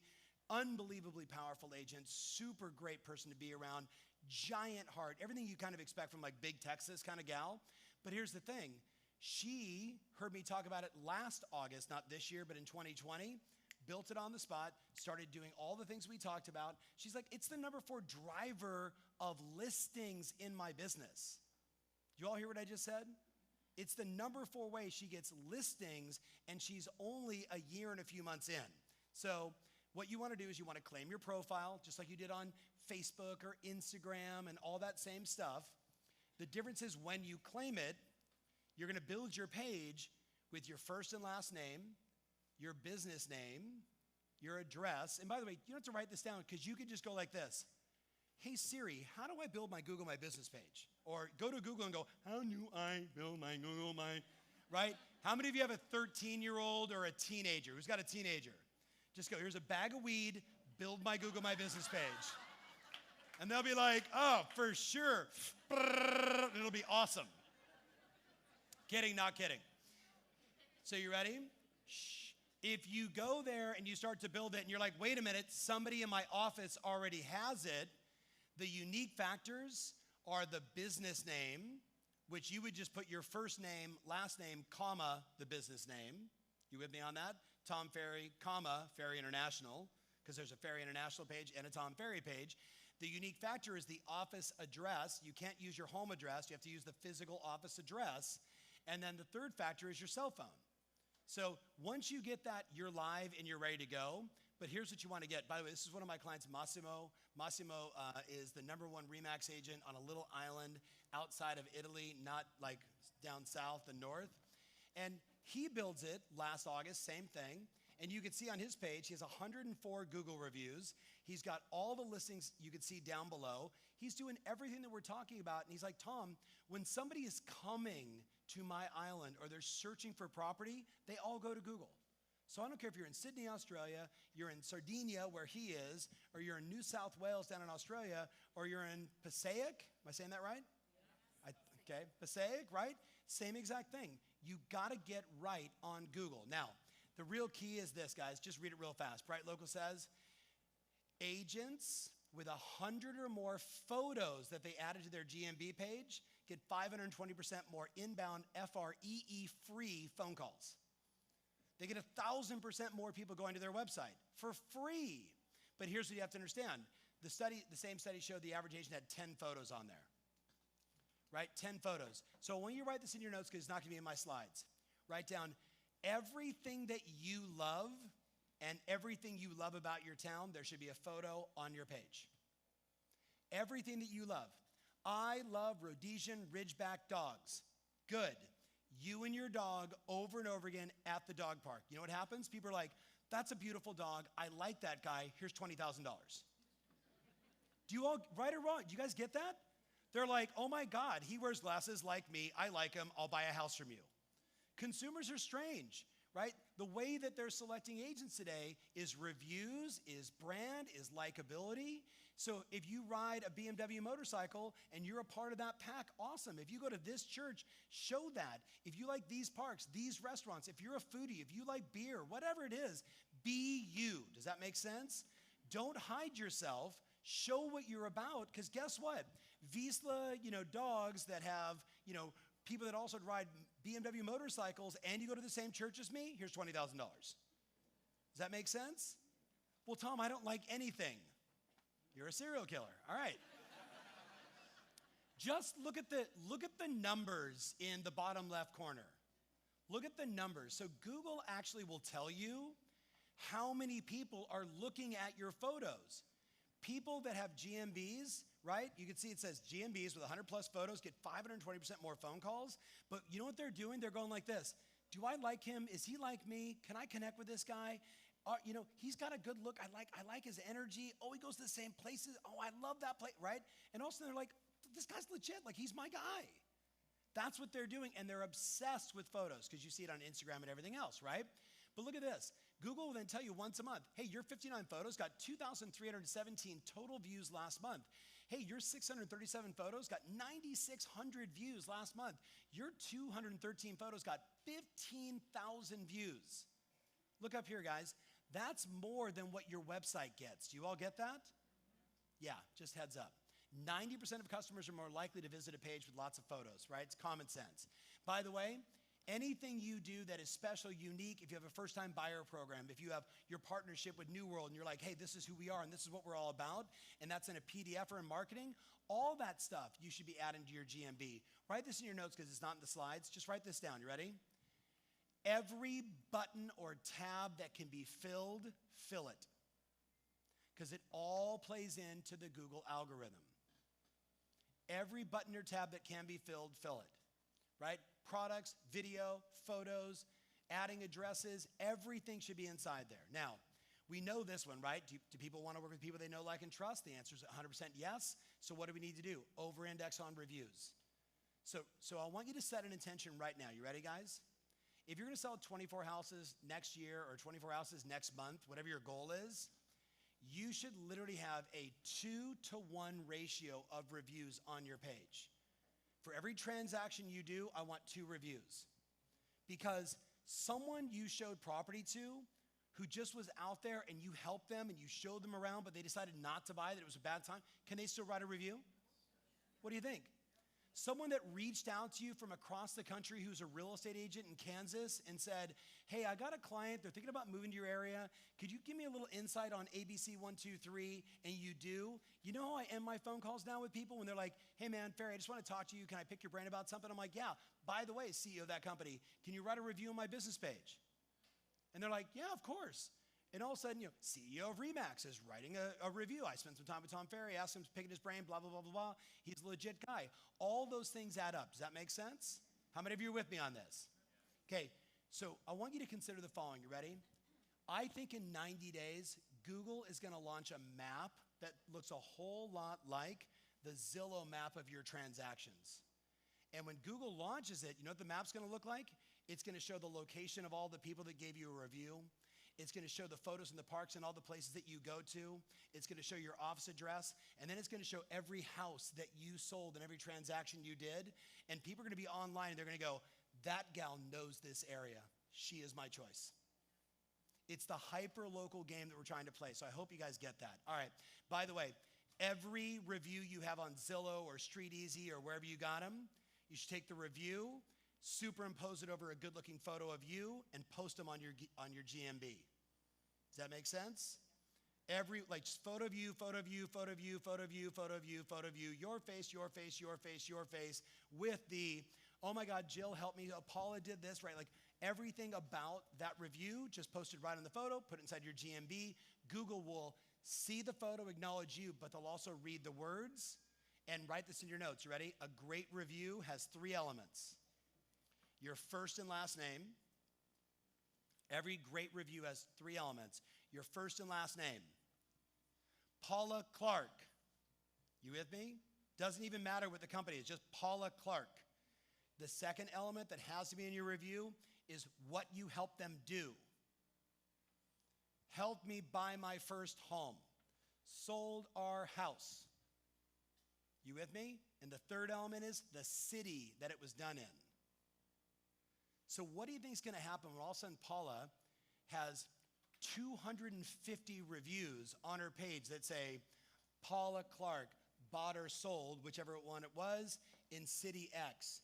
Then when someone does this, hey Google, who's the best real estate agent in city X? Google goes, scrape.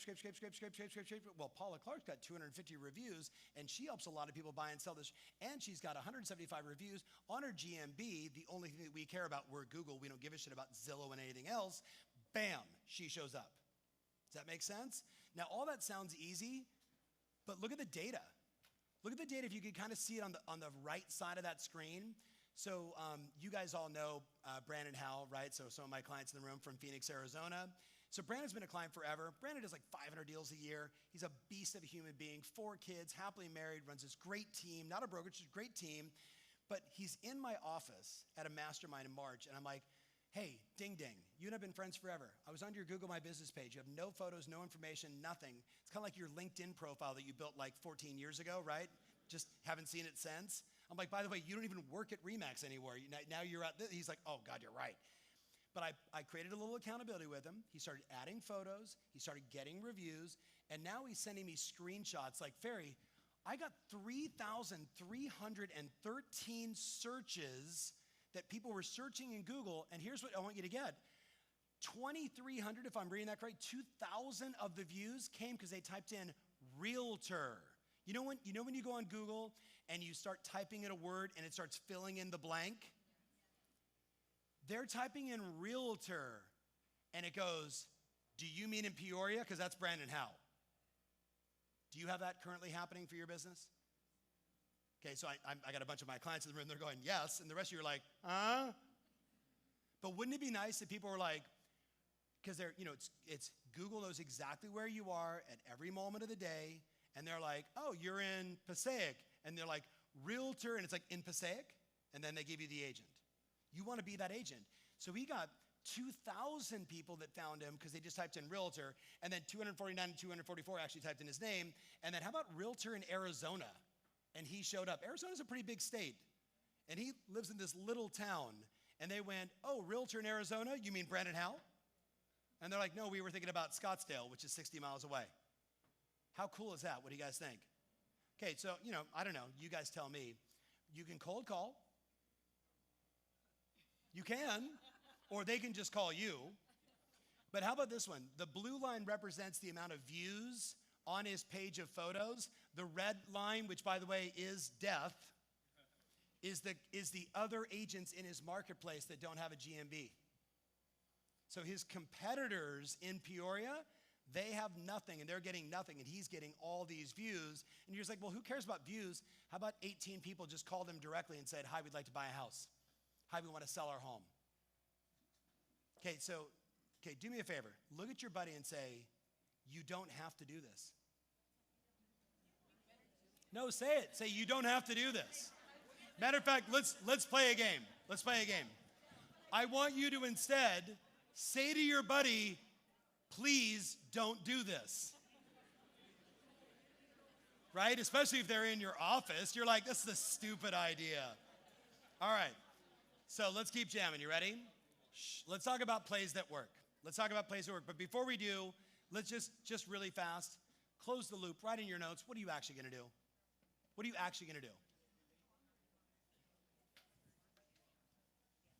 Rudy, do you remember like 6 years ago, it's almost 7 years ago, the Netflix stock was at $365 a share, right?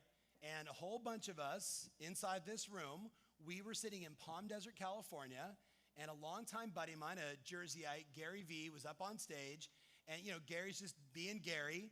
And he ends, and he says, let's do some Q&A. And my client, David from New York City, raises his hand. He's like, hey, Gary, if you got some extra money right now, what company would you invest in? He goes, I'd buy Netflix. What's the next question? He didn't say, well, you might want to think of that. He was like, buy Netflix. What's your next question? Now, I'm in the back of the room, and all my friends know this. I'm like this. Keith, how much cash do I have in my Merrill Lynch account? And he texts me back. He's like, I need a minute. I'm like, fucking hurry. Right? So, like I could imagine him click, click, click. This is how I type, by the way. Click, click, click, click, click, click, click, right? And he's like, you got this much money. I go, put it all on Netflix, right? And you the bubble, the bubble, the bubble, the bubble, and then it goes away because he's like trying to say to me, Netflix is a bad idea. Don't buy that company. And then he's like, tell me why. And I'm like, it doesn't matter. It's my money. You're my guy. Put it on Netflix. And he was like, the Merrill Lynch guidance is, and I'm like, just put it in Netflix. I'm going to fire you, right? 365, right? It went to 706 months, then it split 7 ways, and what is it at today, 600? So here's the thing. What I'm saying to you about your Google My Business page is buy Netflix. And what'll happen is a third of you will go, I'm doing it, and you're going to take action. And a third of you will be like, you wrote it down, and it made sense, but you don't understand. Or you do, I don't know. You're just that person, right? And then a third of you are like, I don't even understand, like I'm not really into technology. Say that to your clients next time you're on deployment. I'm not really into technology. As you get in your car with a GPS, have a supercomputer in your hand and everything else, it's kind of silly, right?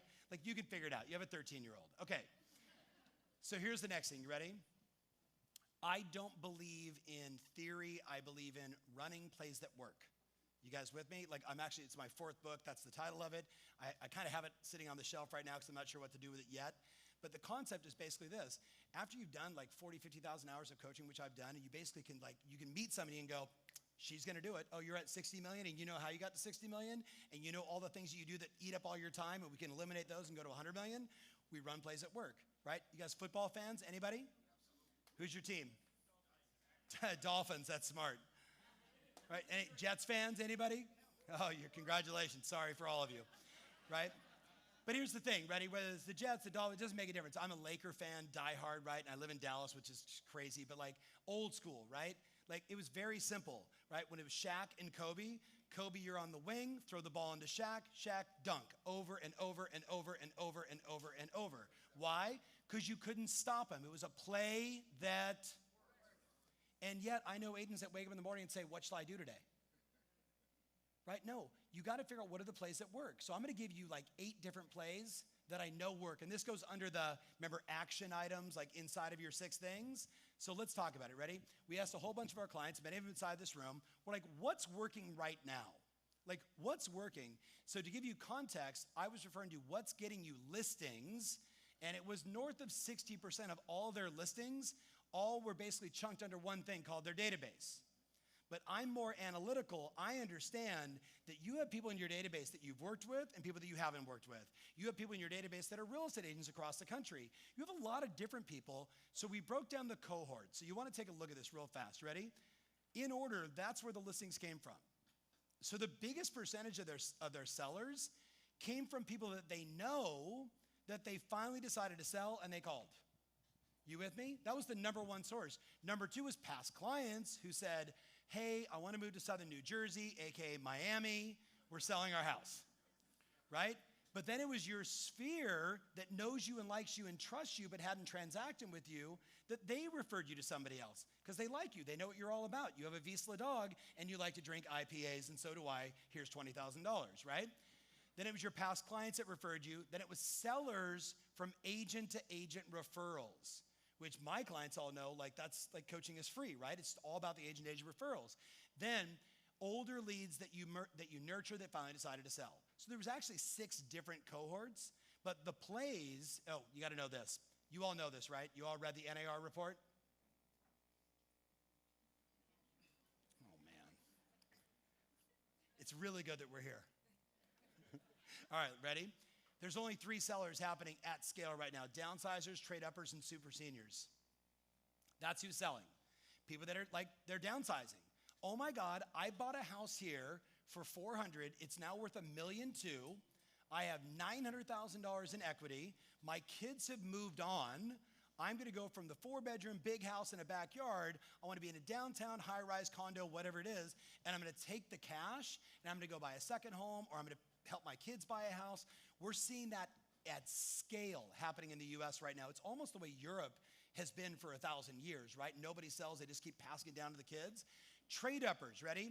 Anyone that bought a house in 8, 9, 10, 11, 12, 13, 14, 15, 16, Their equity has skyrocketed beyond what's happened in the last 20 months. And they've all said, screw this. I don't have enough house. My family's getting bigger. I want more. I want the house on the lake. I want the house on the water. I want the view. And they're doing it at scale. They're selling the small house and they're moving up. But all the real money is in the super seniors. All the real money is in the super seniors. You with me? And I'm not talking 90. I'm talking like 65 and above. 65 and above. They got married, they bought a house, and they paid it off.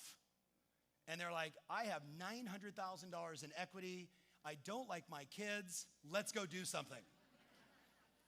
So my question for you is, how are you marketing to all of them inside your database? What is your message to all of them? Here's, by the way, the numbers from NAR, right? And you're all going to get so Rudy, I'm giving you guys the slides, and then you guys give the slides to everybody, right? So cool. All right. So you ready? There's 8 things that my clients do that seem to work. So let's talk about plays that work. Number 1, tell your buddy how often, if I was on your email list, do I get an email from you and what day? How often and what day? Tell your buddy. How often and what day? Tell your buddy.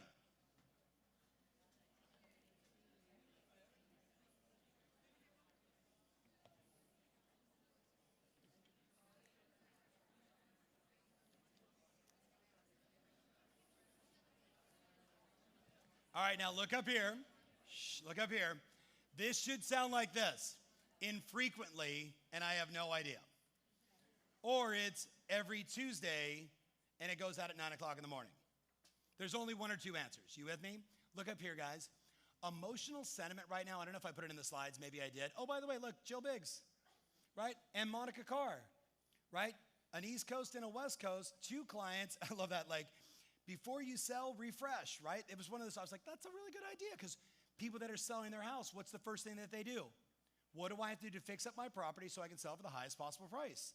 So Jill understands this, so here's all the refresh tips, and all the people that are thinking about selling, of course, you're gonna click on that and be interested. And then Monica's like, should I update my home before selling? Same exact question, different headline. Monica led with a video. Jill's was in the form of a blog. Here's the point, my friends. Every single week, they're sending this information out. Timmy Smith, who's my personal client in Newport Beach, he sends out an early in the week, like Tuesday, and then he sends out a Friday. The Tuesday is like, here's my content, here's what's going on, here's some new listings. Friday is, here's all of our open houses. Now, his email newsletter is like 60,000 people. Think about that. He's a real estate agent. But Timmy was at $11.7 million in commissions paid year to date. Is that good? I mean, he can't live off it, right? It's a good start. But you do it 6 or 7 years in a row and you save some money, it works out. But here's the thing, you ready? What I want you to get is, all these things are easy and tactical. But this is the stuff that is moving the needle right now. So an email newsletter showcasing your top video. Here's the listing I just took, or here we are around town, or this is me driving through this community, helping you understand who the builders are, who the developers were, the type of properties that are there, the demographics, like what's going on in this neighborhood. You're being like, you know when someone says, hey, I'm new to town, can you show me around? You all know what I'm saying? Like a buyer, what do? You're like, okay, this is where the traffic is really bad, and around between 4 o'clock and 6 o'clock, instead of going this route, you want to go this way. This is the coolest beer garden in town. This is the place where all the kids hang out, right? You're doing that. That should be a video that you email to your entire database. People are like, how do you get so many views on your video? I'm like, well, hopefully I put out good content, but every Tuesday and Thursday, I email to 450,000 people. Make sense? Right? That's how you get big distribution. Your video content should be the centerpiece, but you could do market updates, local news, happy client of the week is a great idea, and home improvement tips, because that's the first step between selling. So you guys got that one, right? Emotional sentiment, what do you basically see when you add it up, right? It's about 60% of the people want something every week. Some people want it every day if it's really important. Now, the solutions, CRM, I like Boomtown, BombBomb, MailChimp, Aweber, but heads up, Google and Microsoft are not email service providers, right? And if you are sending a lot of email from your Google or your Microsoft Outlook, and somebody says, this is spam because you added them in, you could lose all of your account. So you always want to have a separate email service provider, and you do not want to spam under any circumstances, right? All right, let's keep jamming. Number 2, you need to over-index on phone calls, text, and personal connections with everybody in your database. So play a game with me. Everybody grab your phone real fast. Grab your phone. Go to your contacts, scroll to the bottom, and tell your neighbor how many people are in your phone. Go to your contacts. By the way, if your contacts are hidden on your phone, that's a bad sign. Open up your contacts. If you're scrolling on an iPhone, you could just go to the far right, find the pound sign, hit it, and you're there. How many do you have? Okay, so close to 1,000. What do you got? 1946. It was a very good year and a funny movie with John Belushi. It was, 1946. How many you got? 7,100? Oh, 721. 721. Okay, so watch this. Shh, so look up here, my friends. So here's what I want you to get. You're super interested? I only have one. It's Kathy Ferry. Hi, honey, I love you. Over and over again. I actually just purged mine. I am now down to pound sign 5,659. But those are people that I know. I actually know those people. You with me? That doesn't, like I have 450,000 people in my database, but these are like friends, clients, people all over the world, yada, yada. Here's my point. You ready? Shh. So we did some research with a company that basically does all the data mining of real estate, and they were able to basically tell us the following. Between the property data and the social data, write this in your notes. Ready? 6 to 8% of the people in your phone are thinking about selling right now. 6 to 8% of the people in your phone are thinking about selling right now. Right now. Not my phone. Yes, even your phone. Poopy pants. Like, yes, everyone's phone. Now, if you're 18 and your phone is full of all your 18-year-olds, okay, I'll give you a pass. Right? But most of us in this room are older than 18. So how many people do you have in your phone? 3,000 times 6% sounds like a lot. But see, here's the deal. You ready? In your phone, you have basically 3 categories of people. People that you really know, that you talk to all the time. People that you met once and you connected with, and you kind of know them, but you would see their face and like, aha, right? And you'd be like going through the grocery store and you'd be like, I know, did I go to high school with that person, right? They're them. And then you have people that are in your phone, you have no freaking idea who they are. You guys with me on this? Right? No, yeah, we need that, right? We need the little note that says, how did I meet that person, right? Drunk at bar. Got it. Okay, good. But here's the thing. You ready? All of them, 6 to 8% of them are thinking about selling their house. All of them. So some you've got greater opportunity with because they know you, like you, and trust you, and you've established this relationship. Some, they know you from afar. Maybe they follow you on Instagram. Maybe they're seeing what you're all about, but you never talk to them. You with me? So they have 9 other agents that live in their community, but there's opportunity. Then the balance, there's real opportunity. So here's the game. You ready? 5542 between now and the end of the year. Write it down. 5542. If I was your coach, this would be where we would start. 5542. I want you to talk to 5 people every day in your database that you know them and they know you. Past clients, true sphere. You with me? You call, they go, Larry, what's up? Right? They don't go, huh? You with me? 5 of those. Then 5 conversations with the people that are the outliers. You don't totally know who they are. You're not sure why they're in your phone. You might remember you met them at an open house because it says Tom Open House 1234 Banana Street. Does anybody else do that in your phone? Right? So you're like, remember we met at that open house 1234 Banana Street. I know you guys didn't buy that house, but I just wanted to reach out, connect, and you with me on this? Then 4 is 4 lead follow-up conversations. 4 people that you're nurturing that said, I'm going to move in the spring of 2022, and you're checking in with them now. Does that make sense?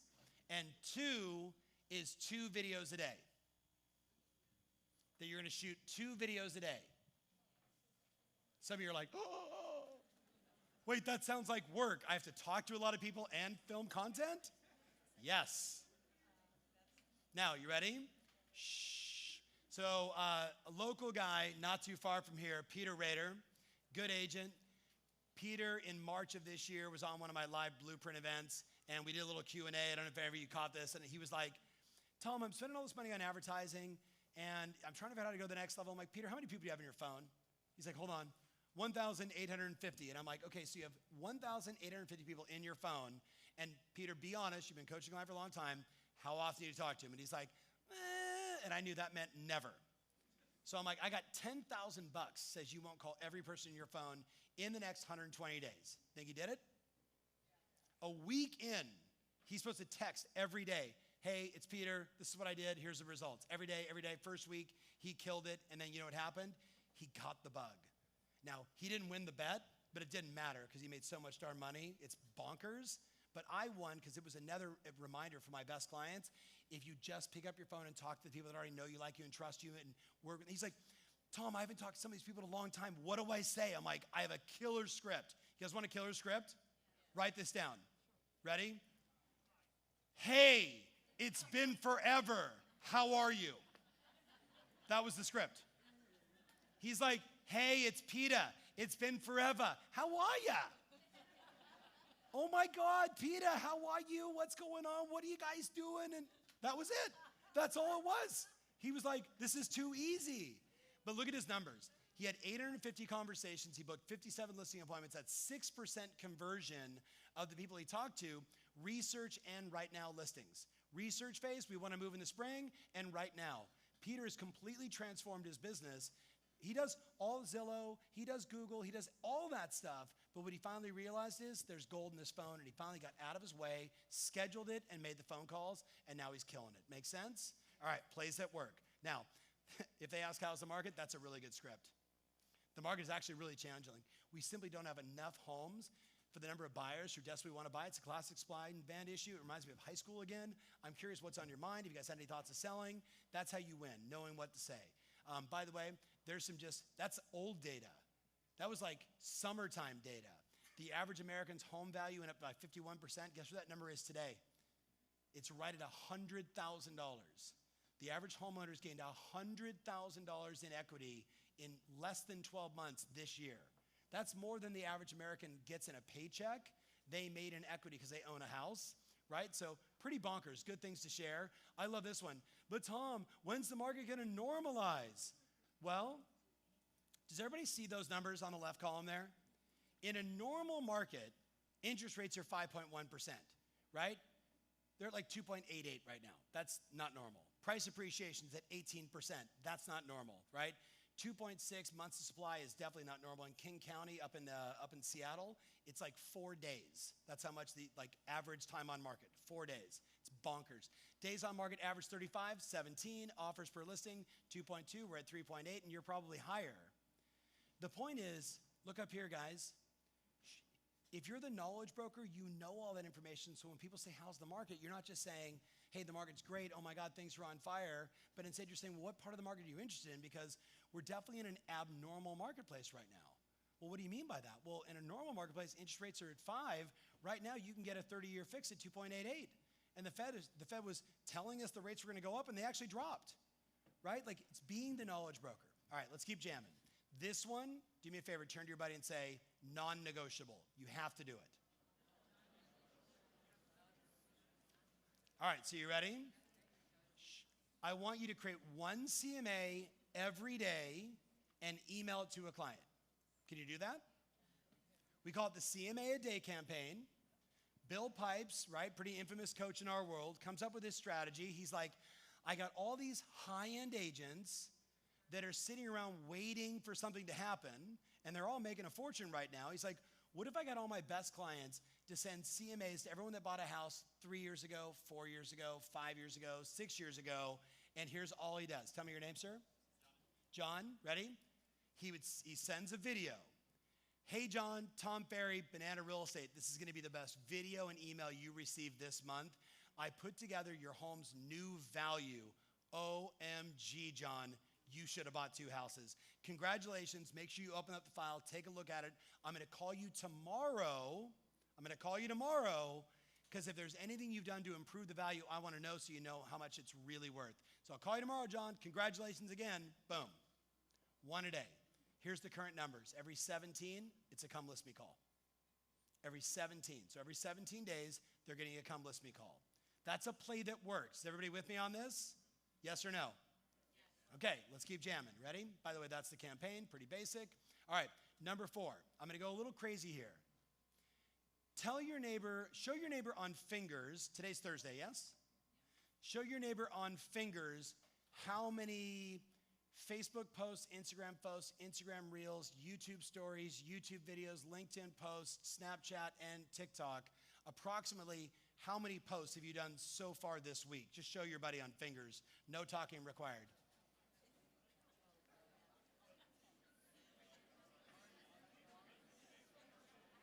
I'm like, I got to be 80 already. Right, see, I like that. Yeah.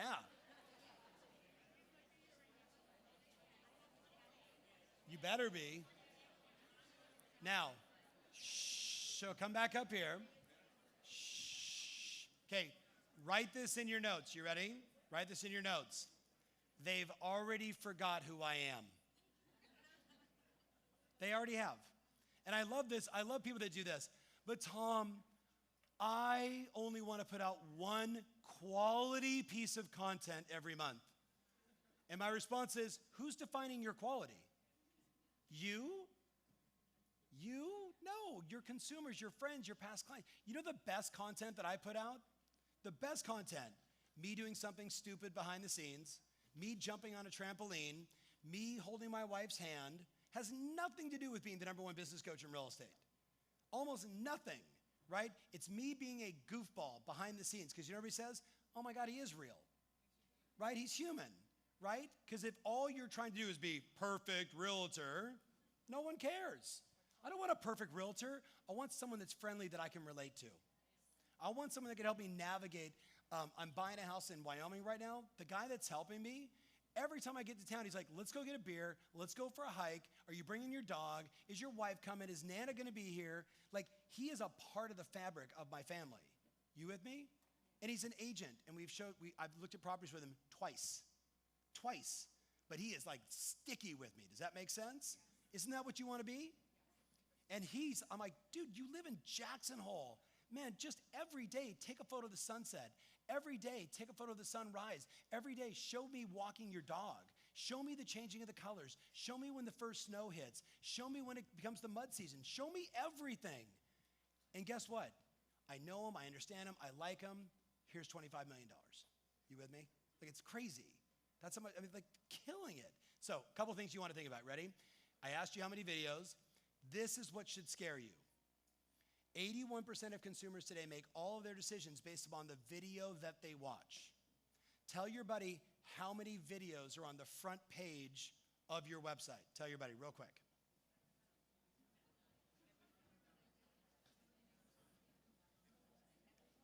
Of course. Now you ready? Shh, I got your wrestling here. I really shouldn't share that with you. Oh, I'll do it anyway. Okay, ready? Here's the 3 reasons why most of you aren't creating a lot of video. You don't know what to say, right? So you get in your head. And I'm like, you know the thing when people say, hey, can you show me around town? And you say, oh, you need to look at this, see this, see that? That's what you say. You know when someone says, how's the real estate market? And you answer those questions all the time? That's what you say. But we're trying to like can it and make it perfect and, hi, I'm Tom Ferry. No one wants that. They want like, hey, dude, let me tell you what's going on in the marketplace right now. If you called me dude, I'd buy a house from you. You with me? Because that's speaking my love language. But if you try and be perfect, I'm like, nobody's perfect. Serial killer, right? You know what I'm talking about. Number 2, you ready? The reason why people don't do it, they don't like how they sound or look. Well, heads up. Raise your hands if you're female. Raise your hands really high. Okay, you ready? I get it. I'm married. My goddaughter, she's 20. Oh, you don't understand. It's just so hard to be a girl. I'm like, shut up. I get it. I do, because I create a lot of content, and I'm like, oh man, is my chin getting too big? Like, does my suit look right? Like, and then I say to myself, who gives a shit? You with me? If you're, like, how many of you know this agent? You get their business card, and you go like this. How many of you know what I'm talking about? And you're just like, is your daughter coming to the appointment? You know what I'm saying? But do you understand that in that moment, your desire, your vanity, really, your desire to look perfect, the consumer says, and what else does she lie about? What else does she lie about? The best videos ever are of my female clients who are just raw and real, coming out of the gym, hat on backwards, no makeup on, and they're like, oh my God, I just got my ass kicked. But you know what? This person just asked me, is now a good time to sell their house? And it's funny, like I can be in the gym and I get asked that question. It could be because my t-shirt has my branding. But anyway, and they're just having like this honest conversation with people. Those are the videos that are the best. When the hair is too perfect and the makeup's too done, ready? By the way, and the other part is like, well, I don't like how I look. Well, what do you do when you show up on the appointment? You show up, they're like, ah, right? Like, just saying, right? But the third one is you just don't know how to do it, and that's just silly, because how many of you have who's got a 9-year-old, 10-year-old, 8-year-old, 7-year-old, 6-year-old, 12-year-old? They will all love to go, hey, Mom, I can do it, and they're all going to do this. Hold on, Mom. They're either going to go here, right? Or they're going to go here because they really like you. This makes you look thinner, Mom. You're doing great. Right or wrong, guys? I have a client in Atlanta, Georgia. Her granddaughter was her videographer at 9 years old. Her granddaughter. So we're at a seminar, and I'm like, you should have your granddaughter be on the show with you. And she was like, now she's 70. You with me? 70. In Atlanta. Now it's her and her granddaughter. And she's like, you know, honey, I get this question all the time. Is now a good time to buy and sell real estate? And the granddaughter, they practice the script. The granddaughter goes, well, you know, Granny, with rates as low as 2.8%, money is cheap. People are going to brag about their interest rate for the next 30 years if they don't buy a house. Like the 9-year-old. You guys with me on this? I would see that video as someone with kids and be like, I love her. Right or wrong? Okay, so you got to be a little resourceful.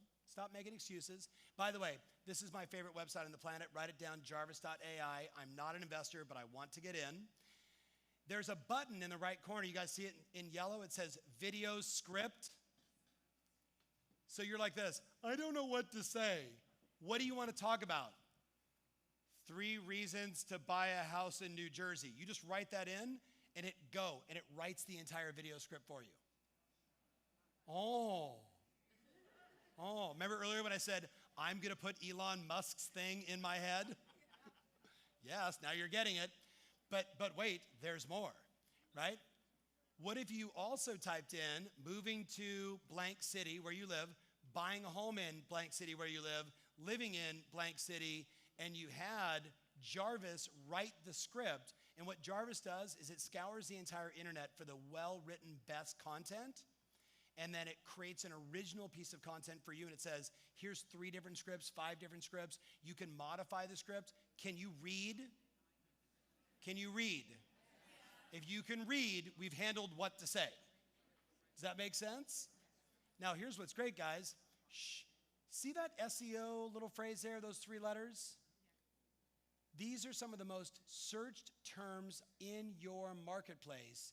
What if you all went out today, you got in your car, and you took your iPhone and you stuck it up like this, and you drove through your town and said, hey, I'm Tom Ferry with Banana Real Estate. Thinking about moving to New Jersey, and you would say your city, right? Thinking about moving to Hoboken? I'm Tom Ferry with Banana Real Estate. Let me show you the 7 things you need to know if you're moving to Hoboken. And then you start driving around the neighborhood and you educate people like you would with the buyer in the car or someone that was thinking about the area. Those videos right now are getting come list me calls. Do y'all hear what I just said? Because everyone is searching first. And here's what's great. Write this down because I don't know if it's in my notes. There's a site called TubeBuddy, T-U-B-E Buddy. TubeBuddy will actually tell you on Google, people are searching for this phrase and there is no video. Did y'all hear what I just said there? It will literally tell you 1,800 people a month search for, is buying a home in Hoboken overpriced? But there's no video and there's 1,800 searches. What do you think happens on Google when you create a video and you title it that way and you actually answer the question? What do you guys think happens? Google puts you at the very first thing the consumer is going to see. Does that make sense? But that's probably a bad idea. It's better to be a secret agent, right? Just saying. Buying in, living in. So Jill, right? A bunch of my besties down here. Listen to this. My brother Patrick started testing this in San Diego. And so no one else listened. San Diego is a ferociously competitive environment, like all real estate markets are these days. He creates all three of the videos, and then instead of just having the video, you know what he did? He advertises the video on Google. He advertises the video. He puts money behind it, like you would boost a listing you have on Facebook. He puts money behind it. And all of a sudden, he's getting 8,000 views, 10,000 views, 15,000 views, 20,000 views, and he was just testing it. Now all of his clients are doing it. Now you got, one of our coaches, David, is teaching this. Jason is teaching this. This is the next step for you guys, right? So if you have no videos, those would be the three I would shoot. Does that make sense? All right, let's keep jamming. By the way, answerthepublic.com, one of my favorite websites on the planet. Answer the Public will tell you the questions that people are asking about real estate housing your city, and then you can take just the question and then you put the question into write the video script, and it writes the video, and then you read. Make sense? And by the way, ladies, raise your hands really high. Mess your hair up before you do it, and put your glasses like this, and then go, hi, I know. Everyone's trying to be perfect on YouTube. I'm just over it. I just want to help people buy and sell real estate. And you go into your script, and you know what's going to happen? Share, share, share, share, share, share, share. I know this because one of my clients in Sydney, Australia was the first agent to accidentally fall in a pool on a showing. Now agents do it like for fun. You with me on this? Like he was like the camera guy's going, and he was like, and okay, so mate, if you hear it, he just like he's like legitimately cell phone, wallet, everything falls in the pool, and he's like texting me, I just fell in a pool. I'm like, you have to publish that video. It got like 100,000 views. 100,000 views. His business blew up. He became a celeb. You're the guy that fell in the pool. In Australia, they like that. Let's have a beer, mate. Let's go, right? All right, let's keep jamming. So you're going to do that. So where are you going to get stuck? Okay, you ready? Write this in your notes. This is where you get stuck. If it's not in your schedule, you don't do it. If it's not in your schedule, you don't do it. Everything I'm talking about, schedule, schedule, schedule, schedule, schedule, up and visual. Here's my video schedule. Here's my marketing plan. Common sense, my friends. Okay, let's jam. We got a few more, and then we're going to do a little Q&A, and then we got to bounce. All right, minimum one mailer a month to your entire database. Minimum one mailer a month. By the way, in your notes, write this down.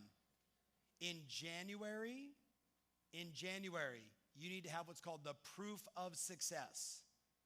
The proof of success is a single page, a dual page, a trifold of the picture of every house you sold in your marketplace in the last 25 months.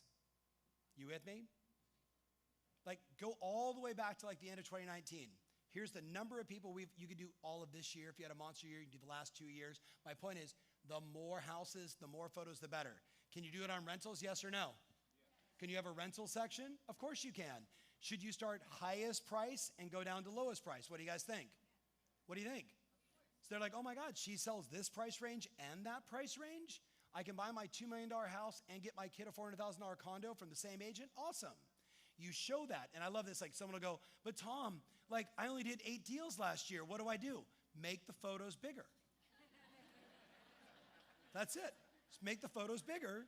So happy to help these wonderful families buy and sell, blah, blah, blah, blah, blah. But understand this, guys. Look up here.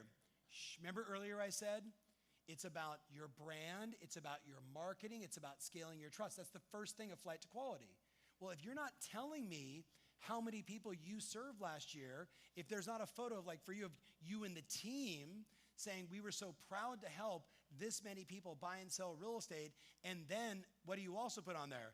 And received 475 5-star reviews, and you got 6 or 7 reviews on that marketing piece, then you've got a map that shows every transaction you did, like a Google map, you just post it on there. They're like, oh my God, this gal's everywhere. Does that make sense? That is the ultimate January and February marketing piece.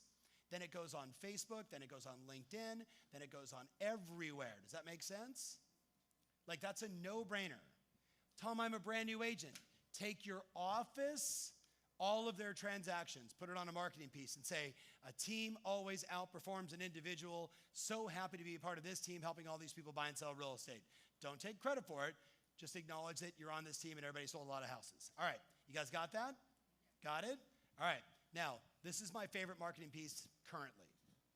So, Robert Mack team, right?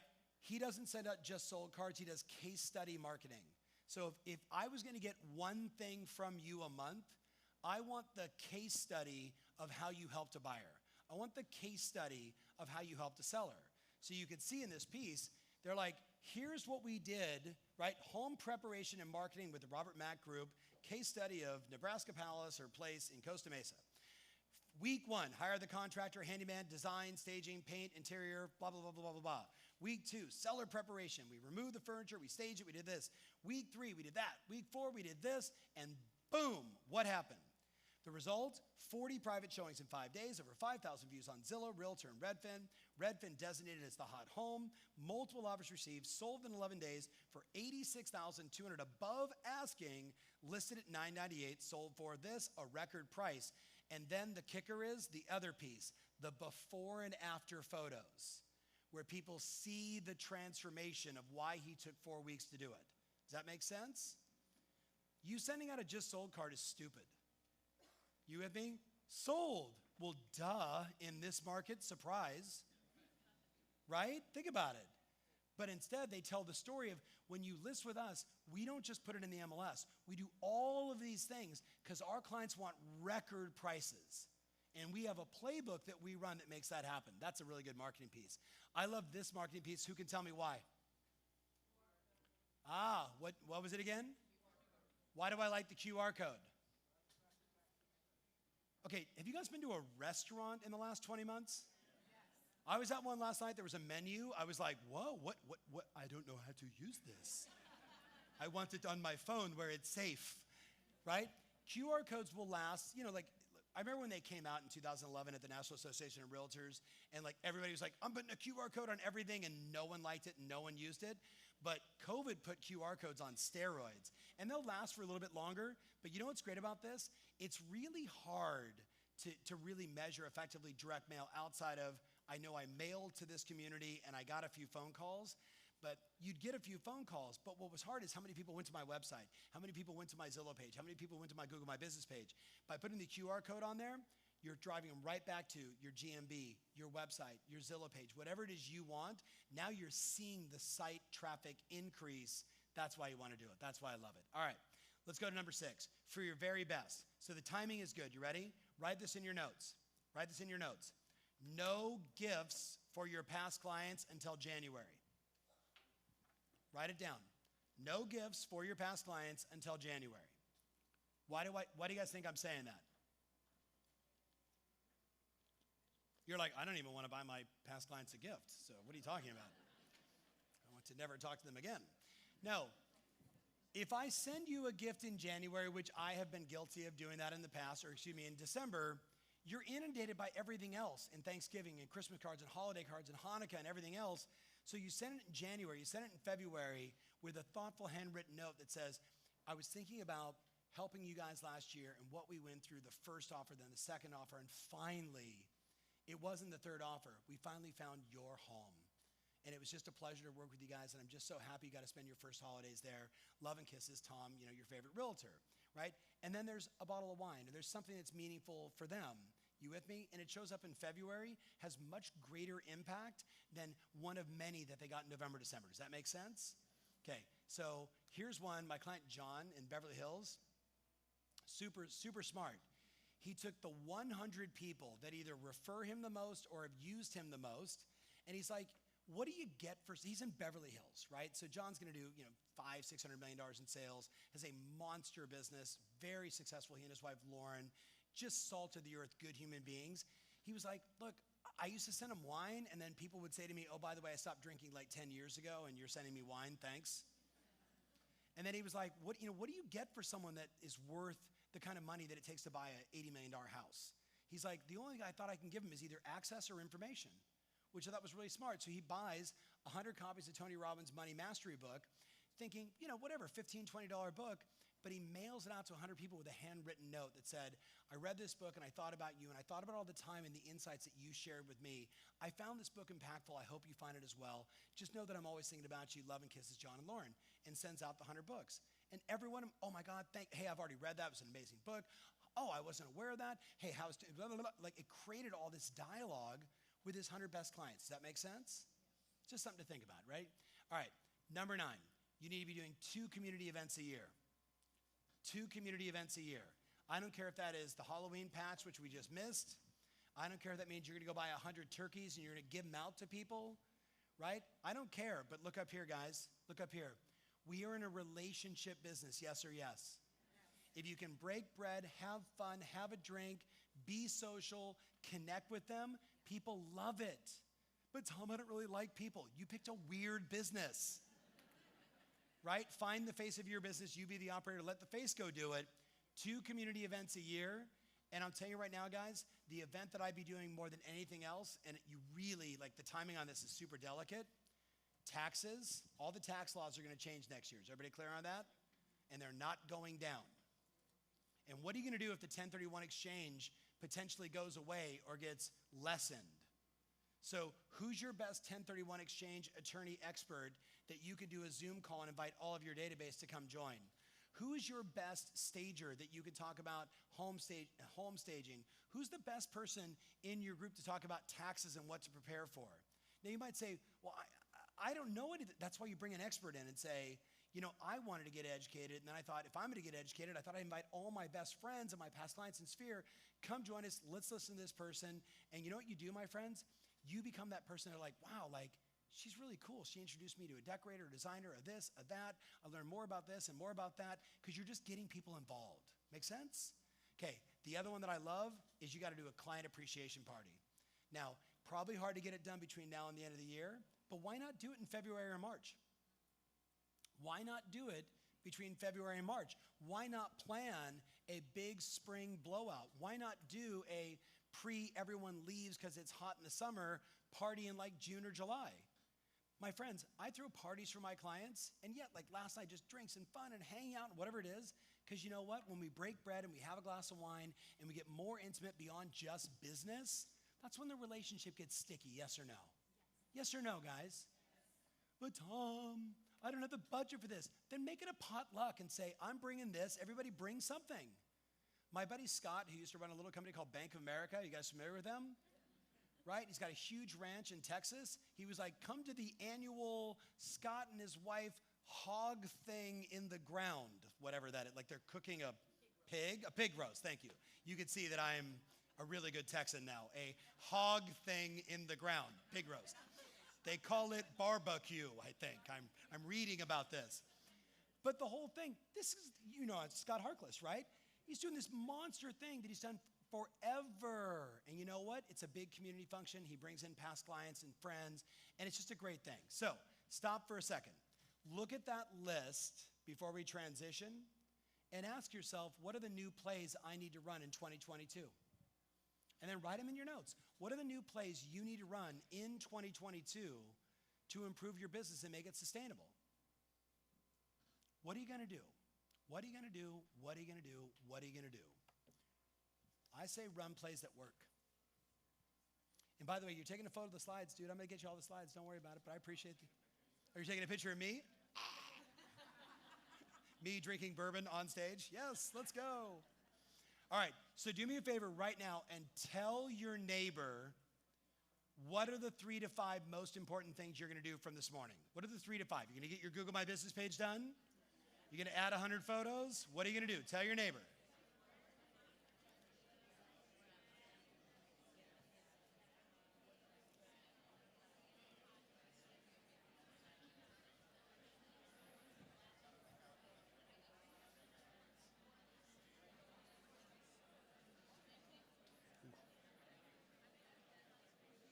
What are you going to do?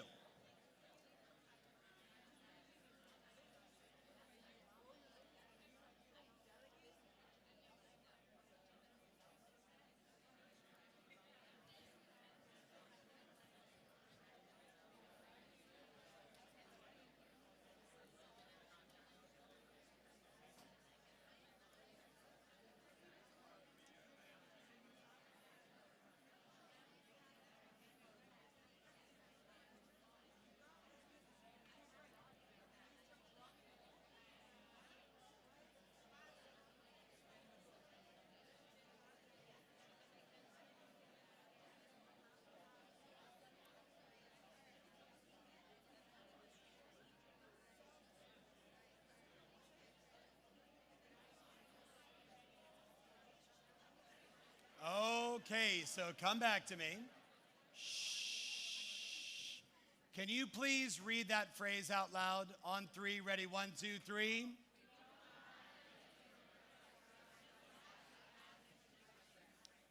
It's not an inventory crisis, people. I know plenty of clients and plenty of friends that have more listings than they know what to do with. They don't have time to launch them all. They've got them stacked up in their office waiting to get, basically organized. And then I know others that are complaining that there's no inventory. It's an execution issue. You with me on this? It's taking everything we're discussing and keeping it simple. It should be up. It should be visual. I should be clear on exactly what I want. All my numbers of appointments up on the wall. I'm going to track and measure everything. It's keeping it simple. That's how you win. So I'm giving you guys a gift. See what that says? What does it say? Okay, so I really actually shouldn't do this because the number of clients that are now texting me and saying, OMG, WTF, which is, oh my God, where's Tom Ferry, in case you're wondering, are literally saying to me, I sent out the letter to 1,800 people and I got 11 phone calls and I got 6 listings. Holy shit. So let me give you the backstory. You ready? Here's the backstory. About, 5 years ago, I was doing a research piece. I was trying to figure out, just to give you the real context for it. In Europe, there's not a lot of tracking and measuring. There's no MLSs. There's no associations. It's the wild, wild west, right? But I was trying to figure out what percentage of the homes in Europe, with 700 million people, right? How many of those properties are owned as investment properties, right? So that was like my thesis. If I could figure that out, then the biggest company there, the CEO of the company is my personal client. He's got 29,000 agents. Then we could really become the company that helps people that have second and third and fourth generation properties that are investments to trade them up, trade them down, et cetera. Like that was my thesis. And then of course I'm frustrated because I can't find the data, but I got it on Australia, I got it on New Zealand, I got it in the US, and I got it in Canada. So in the US, you know how many homes there are, right? How many homes are there in the US? You're in the business, you should know this.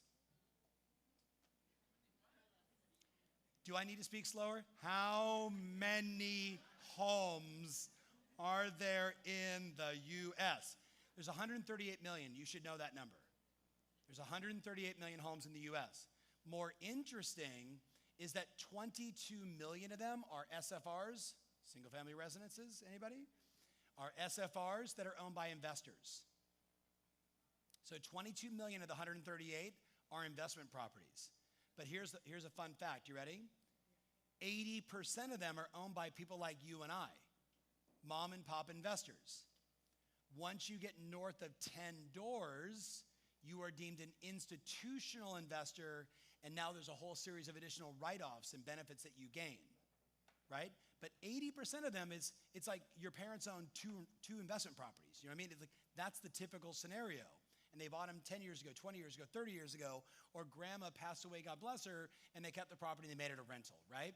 So 80% of the 22 million, and I'm like, okay, let's think about this. What has happened to home prices in the last, forget just the last 20 months, 17%, what's happened to home prices since 2010? I mean, the median sales price in the US went from like in the 2s to in the 4s. That's a double. You with me on this? And you guys don't live in Nebraska.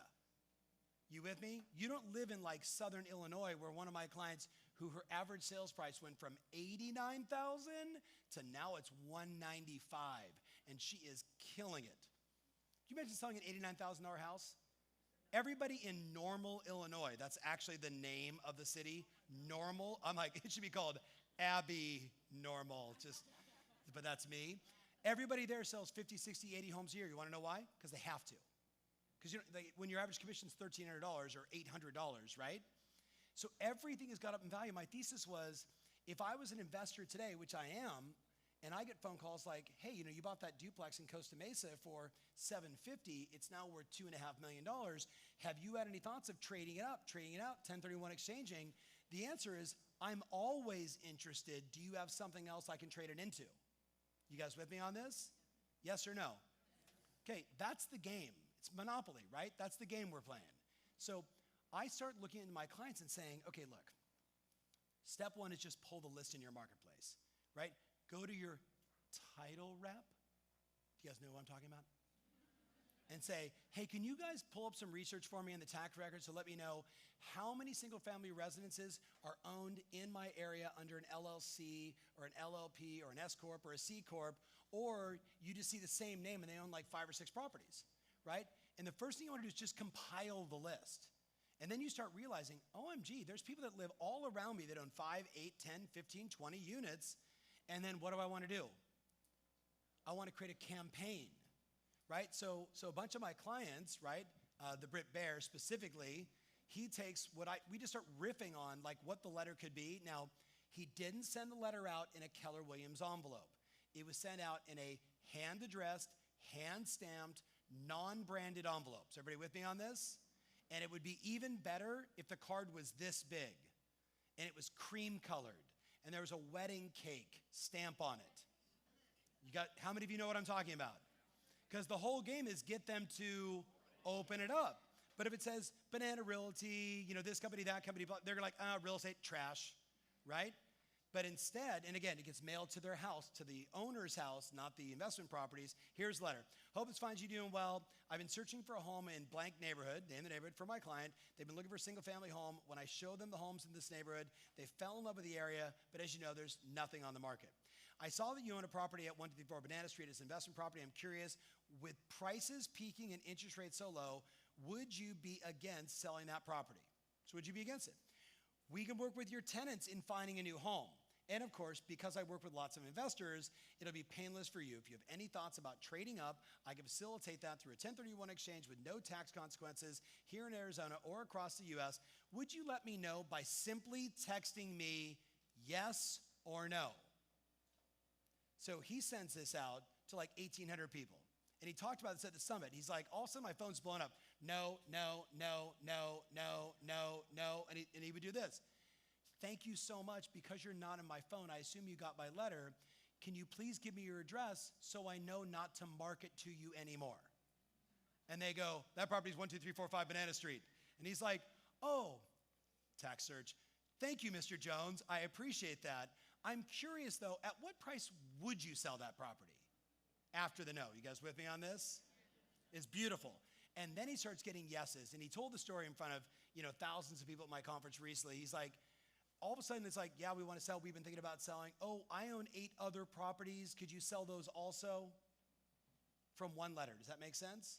So turn to your neighbor and say, please do not do this. No, seriously.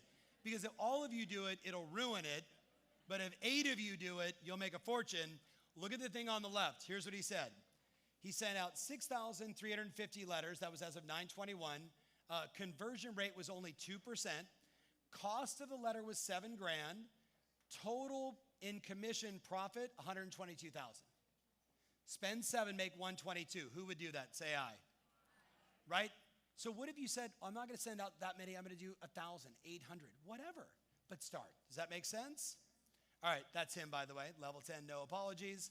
All right, so as we wrap, what actions are you going to take? You wrote down a bunch of stuff. You shared the list, but here's the key. You ready? What's the new accountability you're going to create?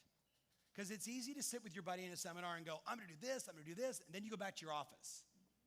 So stop for a second, and I want you to write in your notes because there's no slides on this. Please write this down. You ready?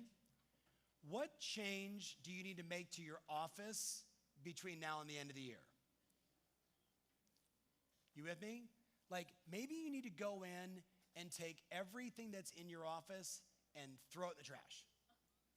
And start over with a clean slate. You with me?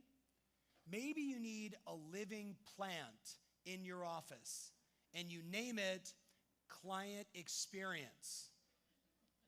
So when it's growing and thriving, everyone knows how you take care of your clients. And when it's dying and a client walks in and it says client experience and the thing is, they know who you are. What are the visuals you need to put up in your office? Your goal for transactions, your goal for appointments? You with me? What are the visuals you need to put up in your office? How about some music in your office? Be mindful, right? Because if you're in a cubicle environment. By the way, you guys want to know how I got my first private office? Do you want to know? Like, true story. I'm at my office, and someone like this shared all these things with me, and I took my desk, and it was a sit-down desk, and I brought in like blocks, like bricks, and I put them on top so the desk was now standing like this. And I stood in my office, and then I had like a little, remember cassette players? Remember like boombox? And I put on music, right? And then I would do affirmations like every hour on the hour. I now command my conscious, unconscious body, give me the skills, the talent, the ability, the humor, the knowledge, whatever it takes to get this, change your life started right now, baby, right now. I love the phone, let's go. And like did it every hour on the hour for like 30 days. And my sales manager, Greg Allard, who now works for Wells Fargo, walked in to me and goes, would you like my office? People are complaining. That's how I got my office. My point to you is this, guys. We're going into a new year, and we're going into a new cycle. We're going into this new growth opportunity. And if you go in surrounded by muck and all the old stuff and the mess, you with me on this? It's time to clean it up. Okay, second thing on your list, write this down. If I don't see a marketing plan for December, January, February up on your wall, I already know next year's gonna suck. If I don't see a marketing plan that says, ready? Let's keep it simple. My database, email. My database, direct mail. My database, video content. I'm just gonna do those three things in December, January, and February. I'm gonna talk to 5 people a day. I'm gonna talk to 10 people a day, right? You're putting all that stuff inside there, and then it's up and visual. There's no more thinking. Does that make sense? Then, if I was your coach, I would say to you, we've got to get it all into your schedule. So between, now and I don't know, tomorrow, you know what you should do? Every day I get up at this time and it's calendared every day across for the rest of your life. And every day I do my morning routine and here's the things I do and it's calendared in Outlook or Google, whatever you use for the rest of your life. Make sense? Do you have lunch basically at the same time every day? Right? Some of you are like, I never eat. Well, that's a schedule issue, by the way. And by the way, low blood sugar and chronically dehydrated is a major issue amongst real estate agents. You guys all know that? You drink too much alcohol, not enough water, and you don't eat enough. So you all know what I'm saying. Does that make sense? So I want to just challenge you because it may be the last time that I ever get to talk to you guys. I hope not. So as we get near wrapping it up, I think we're going to do some Q&A. So Rudy, you and me, right? Are we doing this? Hey, can we give Rudy and his team another giant round of applause for this, guys? Super fun, man. Super fun. All right. Oh, yeah, good. I'm right on time. I'm following my schedule. You absolutely are. Oh, Mic by check. the way, All right. take a look at these two because I want all that done as well. Wait. Round of applause for Tom, please. Thanks, guys. The man. I'll sit. Yeah. Yeah, go ahead and sit over. Dude, I can't Weren't we sit. supposed to have 2 more seats up here? Stools? Don't worry about it. You It's all guys sit down, be comfortable. I got you. You all right if I stand? Yeah, I don't mind. No, you can sit. I may have to Sitting stand is like smoking. It just doesn't make sense to me. I'm going to do the same. All right, everybody, give him a round of applause. Okay. I know you, because you had asked for a bunch of questions, but we should definitely get in the audience too and find out what's on their mind. I agree. Yeah, that's pretty And awesome. I actually want to appreciate I'm that. actually going to walk all the way over there because I want to talk to people over there. Awesome. All right. So Any more you mics? guys start. I'm still here. I have a microphone on, but I'm going over here. What's up, guys? Okay, you, right, stand up. You with the sunglasses on. Yes, you. Okay, she goes, I had eye surgery. I'm like, because otherwise I was like, what's up, man? Like, she's total, like, rock star. I saw you staring at me the entire time, really taking it all in. I just want to say thank you. Okay, now grab your seat. Okay, it's all good. Okay, but do you have the surgery or you're getting the surgery? Okay, all right, cool. I would keep on all the time. Because she kind of has like a Yoko Ono vibe now all of a sudden. You just learn to say like darling and it'll totally work for you. All right, okay, so questions, let's go. And I'm just gonna keep walking out and hanging out with people. All right, so we asked on social media if people had an opportunity to talk to Tom, what would they ask? And I got pulled 4 questions. Cool. I'll go through them, but I'm sure that you guys are gonna have some questions too. But the first question was very interesting. Because of the way the market is and the market shifts and it goes in different directions over time, it's cyclical. Yeah. People are asking, Tom, if you had to do it all over again, if you had to start over, if you lost everything tomorrow and you had to start from square one, what would you do? So it's funny because I got a buddy, Glenn Stearns. If you guys have ever seen him, he's on TV. He's like the billionaire who gets dropped into a city and has to create $1 million business in 90 days or less, right? It's a very cool show. If I start over again today, do I have a cell phone or not? Yes. If I have a cell phone, that's all I need. That's all I need. I would spend 2 to 3 hours a day on Facebook, Instagram, TikTok, YouTube, looking for trends in my marketplace. What is important to the people that I'm going after? You with me on this? I want to know my customer first and foremost, because if you don't know your customer, you don't know anything. How many of you are with me on this? Then I would be creating content all day long. I would literally spend, I don't know, assuming I'm starting over, I got nothing going on. I could be at Starbucks using free Wi-Fi and plug my phone into their outlet. You with me? I would spend all day long making comments on people I ultimately wanted to do business with, on their Facebook page, on their Instagram page. I would do all of that, so that would be a no-brainer. I would probably spend at least 2 hours a day knocking on doors. You with me on this? And then I would take my boys, because if I don't eat, they don't eat, and I would make them make phone calls with me for 4 or 5 hours a day. Now, just for context, guys, when I started my business 19 years ago, so this has a lot of meaning for me. I left running a family business where I was working 3 or 4 days a week. My dad was happy, my stepmom was happy, everybody was happy, right? But I wanted to do something different. I wanted to build my own path, right? That's what I wanted to do. So when I left and started, I basically got divorced from my dad. I said, you can have everything. I just want the freedom to go do what I'm gonna do. And he's super competitive and he didn't like that, but it was okay. We didn't get divorced. It was just awkward at the first Thanksgiving. You guys with me on this? And I started my business, and here's what I did. I walked into my wife and I said, I'm gonna lease some space. She's like, what? I'm like, oh, by the way, I just did. I signed a lease for 3,000 square feet. I left at 9 o'clock in the morning with nothing and came home with 11 employees, 3,000 square feet, and $51,000 a month in cost. That's how I started my business. You know what that's called? Motivation. You with me? Then I would get on the phone every day for hours, and I would book appointments, and I would do 3 appointments a day, Monday, Tuesday, Wednesday, Thursday, Friday, and I would get in my car and I'd drive to an office and I'd make a presentation, then I'd drive the next one and I'd make a presentation, I'd drive the next one and make a presentation, and then I finally figured out that by Friday I was falling asleep in the car, so I asked my nephew, who's now one of my sales leaders, Joe, will you drive? Then I could make phone calls and talk to people while we're going to the appointment. All I did was prospect 12 hours a day. Then Facebook showed up. And I was like, oh, because who was on MySpace? Who was on Beluga for the 14 days it was live? Come on, guys, show your age. Vine, anybody? Vine, anybody? Oh my God, what is, okay, so, all right, Vine was rad. You know what Vine is now? TikTok, Reels, right? It's totally the same thing, right? And I would literally spend all Saturday night and all of Sunday night, after I put the kids down, answering questions for people on Facebook and Instagram and engaging in the communities. And my wife's like, what are you doing?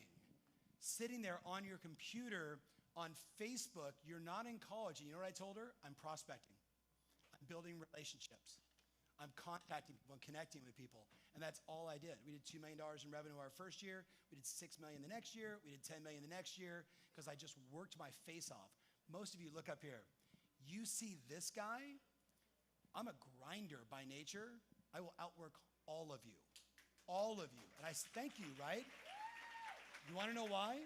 Because I got a half Chinese, half Russian, Polynesian stepmother who beat into me. Whoever works the hardest and is the nicest to people at scale kills it. That was it. I was like, I got it. And if I didn't, she'd kick my ass. You with me? And I was like, all right, let's go. So that would be me. I don't know if that answers the question. That's phenomenal. Yeah. Absolutely answers it. Tom, I got a question for you. Yeah. What's the top, in your opinion, what's the top marketing tool? The supercomputer in their phone that all they do is check email and text on. Your phone. Your phone is, okay, everybody, I don't even have my phone, so I'll grab yours. Okay, everybody grab your phone right now. Open up Facebook. Go to your phone, open up Facebook. It's an app, it says F on it. Okay, and I don't care what you think about metaverse and where the world's going, and we're all gonna be wearing Oculus, which I love, I'm totally ready for it. You got Facebook? Okay, open up the app. Find the button that says live. How many of you see the button that says live? Okay, so you ready? Rudy, what I tell people is, if you don't go live on Facebook, if you don't go live on Instagram, if you don't live on YouTube, look up here. It's not just another thing for video. It's the freaking algorithm, right? Facebook came out like 4 years ago and said, we are going to be video first. The gal that runs all of Europe said, video will completely rule the world, right? We know that today more people watch YouTube every day than every cable television and network television show combined. More people watch YouTube. You know what's second? TikTok. So you tell me, should you be creating content? What do you guys think? Now, ready? Yes. But Tom, I went live and no one was there. How do you think I started? I started the same way. I would send my videos out and no one would watch. And I would like call my mom, call my stepmom, call my wife. Could you please make a comment? Just say something. Come home and bring chicken. Thanks, honey. Got it. And that's how you get started. Does that make sense? But that's one. But I'm telling you right now, guys, the real money today is in reels, in short form content, because people want small little sound bites of your life. Small little, so hitting live is killer, right? Because that feeds into the algorithm and you can do it every day. But let me give you all an assignment. So are you live right now? You actually went live? Hey, the girl that's going live right now, she's hotness. That's you, girl. All right, ready? So if you're going live with me, that wasn't the point. You should turn it around and go live on yourself. Okay, but now watch this. Put your phones down. Here's what I want you to do. Take on the 30-day challenge. So here's your 30-day challenge. You ready? So Rudy, get this. We have clients doing this all over the world. It is blowing up. Every time we get people to do it, they're like, why didn't I not do that sooner? So here's what you do. You write down the 30 questions you get the most from buyers, sellers, renters, and friends about housing, and you answer one a day for 30 days. Right? Now, I say you film it and then you upload it to Facebook, you upload it to Instagram, you upload it to LinkedIn, you upload it to where, like, you want to put it everywhere, because then that one video becomes 6 pieces of content. LinkedIn, your Google My Business page, right? It goes everywhere. But you do this. You don't need to say, by the way, hi, it's Tom with Banana Real Estate. They're your friend on your page. You with me? So what do you start with? You start with the question. Is the market going to crash? Are we in a bubble? I get this question 3 times a week from people that are concerned, because I understand 2007, 8, 9, and 10 were devastating for a lot of people. But when you look at the amount of equity that we have today in homes compared to 2005 and 6, the startling difference is almost $2 trillion in equity. Today, only 7% of all the homes in the US have less than 10% equity in value. Do you guys all know that? So you say, so in order for the market to collapse, right, we would have to, I don't know, the aliens would have to land and blow us up. Like, that's the only way.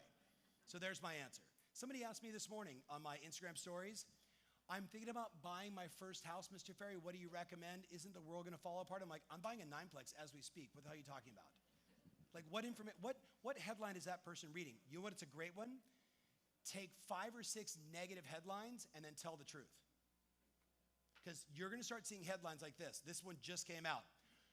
Bank foreclosures have doubled in the last 30 days. They went from 2 to 4. But write this in your notes. Headlines do more to terrify than to clarify. Headlines are designed for clickbait, so I go to your channel so you can sell me more advertising, right? Like, that's the game, whether it's television, print, etc. So I would do 30 questions in 30 days. How do I buy as a first-time buyer? Should I buy with a 15-year mortgage? Should I buy with a 30-year mortgage? Is now a good time to buy an investment property? What's going to happen with rents over the next 24 to 36 months, right? You answer all the questions that people ask you, and then you know what you do? Here's the killer one. Write this in your notes. If they're under 750 megabytes, I think I'm saying that right, 75 megabytes, kill the 0. If they're under 75 megabytes or they're 28 seconds or less, you can put all of them on your Google My Business page. And that's where you'll get the long action. Is everybody with me on this? Like 30 questions answered, but you know you're also going to put them on your YouTube channel.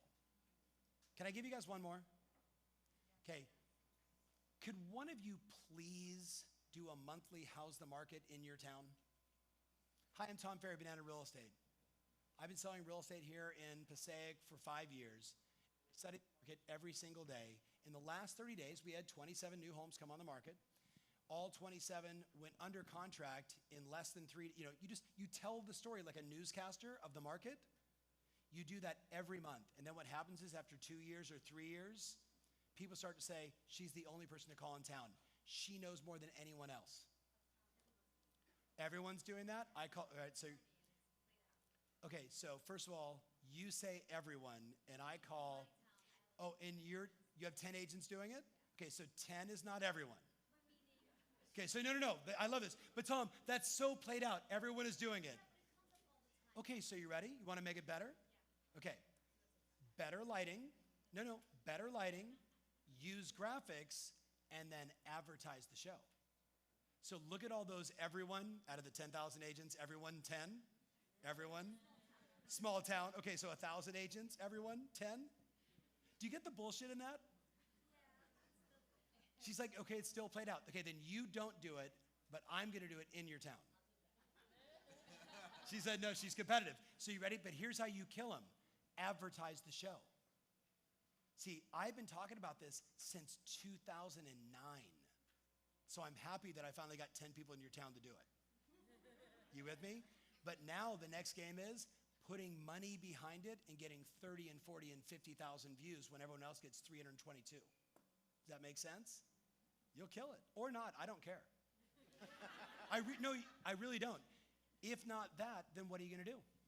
81% of consumers make all their decisions after a video they watch. What are you gonna do? Fax people? You with me? So do you. You with me? Do you. I don't care, but do something. Because no one gives a shit. You with me? Somebody bought a ton of horses before the cars came out. They lost. Somebody put a lot of money into Blockbuster before Netflix annihilated them. It's up to you. What's your name? Galena? That's beautiful. Where are you from? Sorry, we're having a moment. That's fine.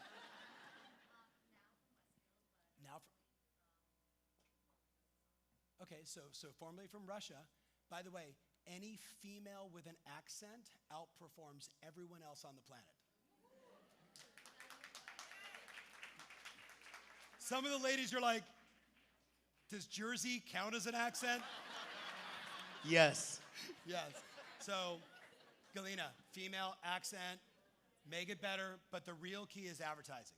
And that's it. All right, next question. Awesome. Can I add something to that, Tom, if you don't mind? Yeah. A lot of people are asking, where do I find those 30 questions? Very simple. You pull up this new website. It's called google.com, right? And on google.com, you just type in top 30 real estate questions. Right. Yeah. So the next one is, obviously you coach a lot of champions in this business. Yes. What does a champion's schedule look like, morning to night, wake up to sleep? You know, it's different for everybody because some people have kids and some people don't. Some people have dogs and some people don't. Some people live in rural markets. Some people live in city markets, because I work with all those. The things they all have in common, they all have something that they do in the morning that gets them going. For some, it's, Cuban coffee and blah, right? They're ready to go. For others, it might be finding grace and peace. For a lot of them, it's some form of exercise, which could be walking their dog. But they do something to get themselves mentally right, because this is such a mental game. All of them are masters of their market, and they all study the hot sheets or whatever you guys call it to know new listings, new sales, etc. Like it's like breathing and studying the hot sheets are non-negotiable. You with me? They all do that, and then every one of them from there is a meeting with their assistant, right? What's the day look like? What do I need to prepare for? How many appointments? What am I doing? Every mega successful agent has a memory that freaks people out. They remember every house in their marketplace. They remember every client, right? They have this weird like they don't know what day it is or how much money they have in their bank account, but they know every house in their community. You with me? That's what makes them special. So their whole day is mental toughness, getting themselves ready, and then it's going on appointments and crushing deals. That's what the best do across the board. I don't care if it's Maxine Gellens, Jill Biggs, Tim Smith, all of them. Josh Rubin, all of them. All right. I'm guys. sorry. Go ahead. We got a couple.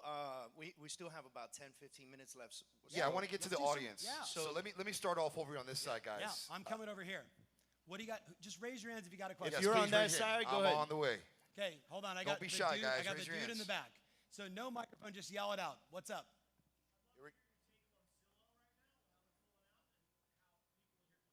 Cool. So he said, I'd love to get your take on Zillow and specifically like how people could benefit. So I got asked that question, I don't know, 7,000 times in the last 24 hours. So here's the first thing I wrote down. The leadership team has been humbled. And they're humans just like all of us. Second, I feel horrible for the 25% of their workforce that just got displaced.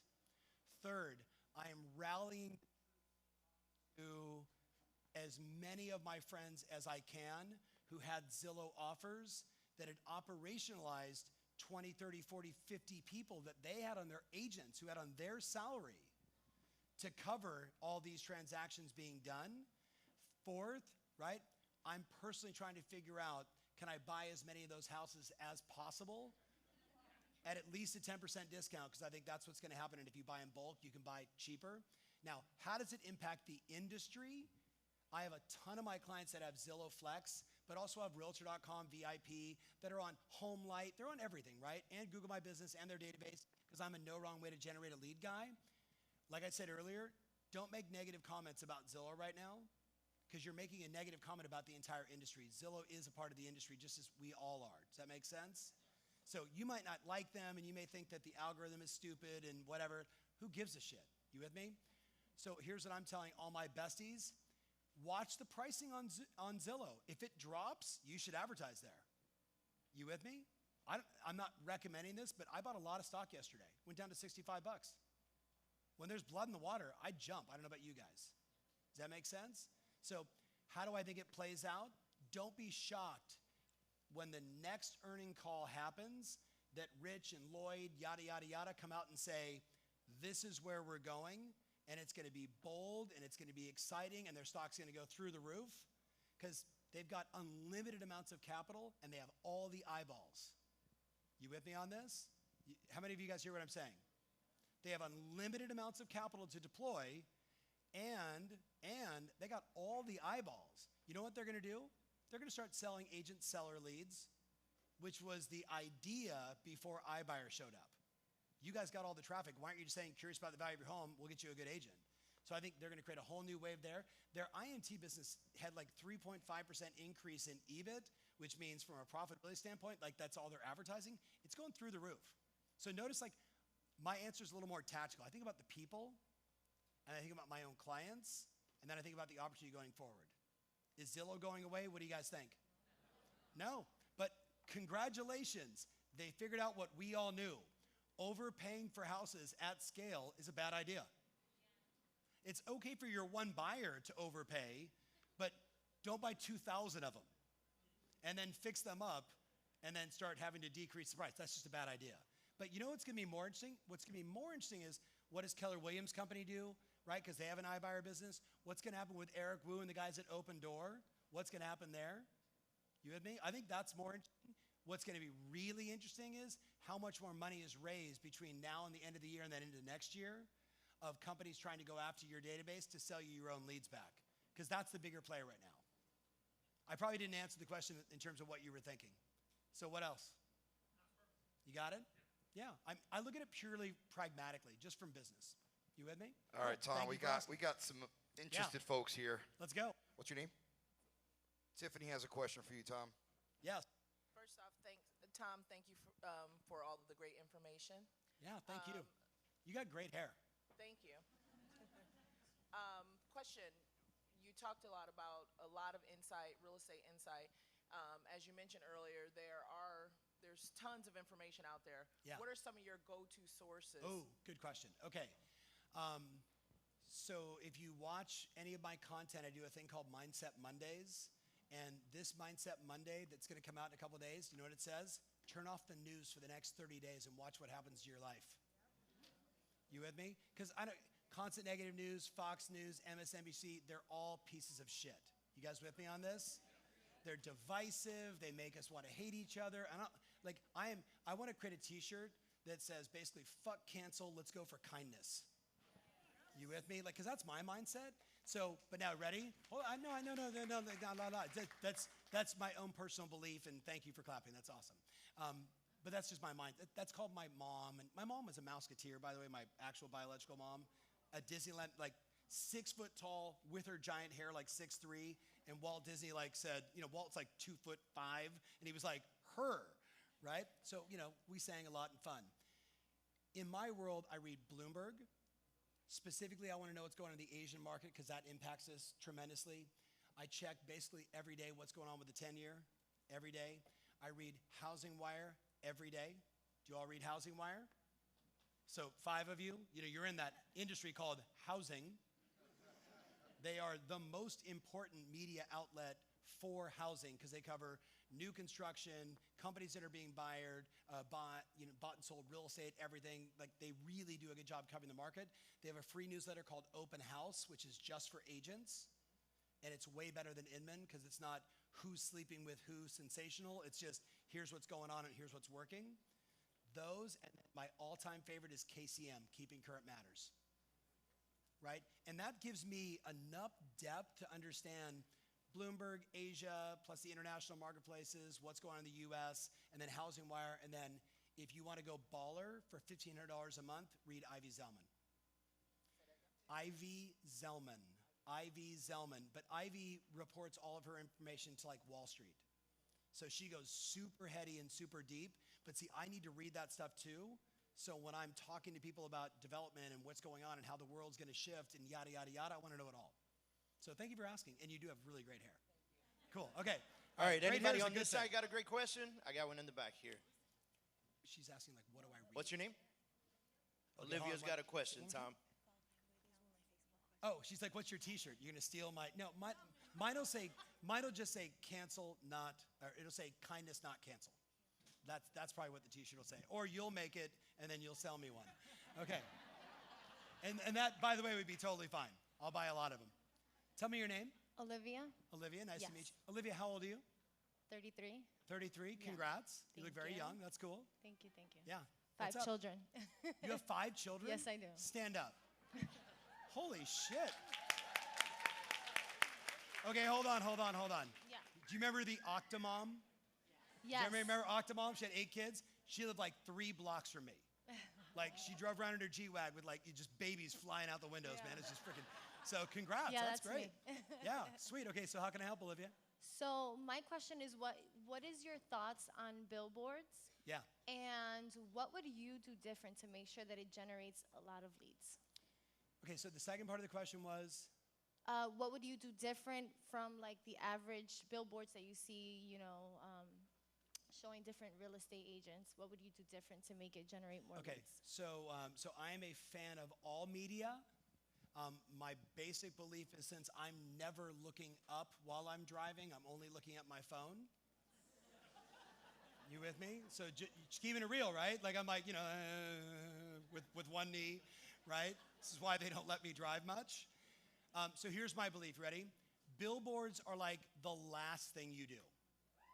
You with me? Here's why.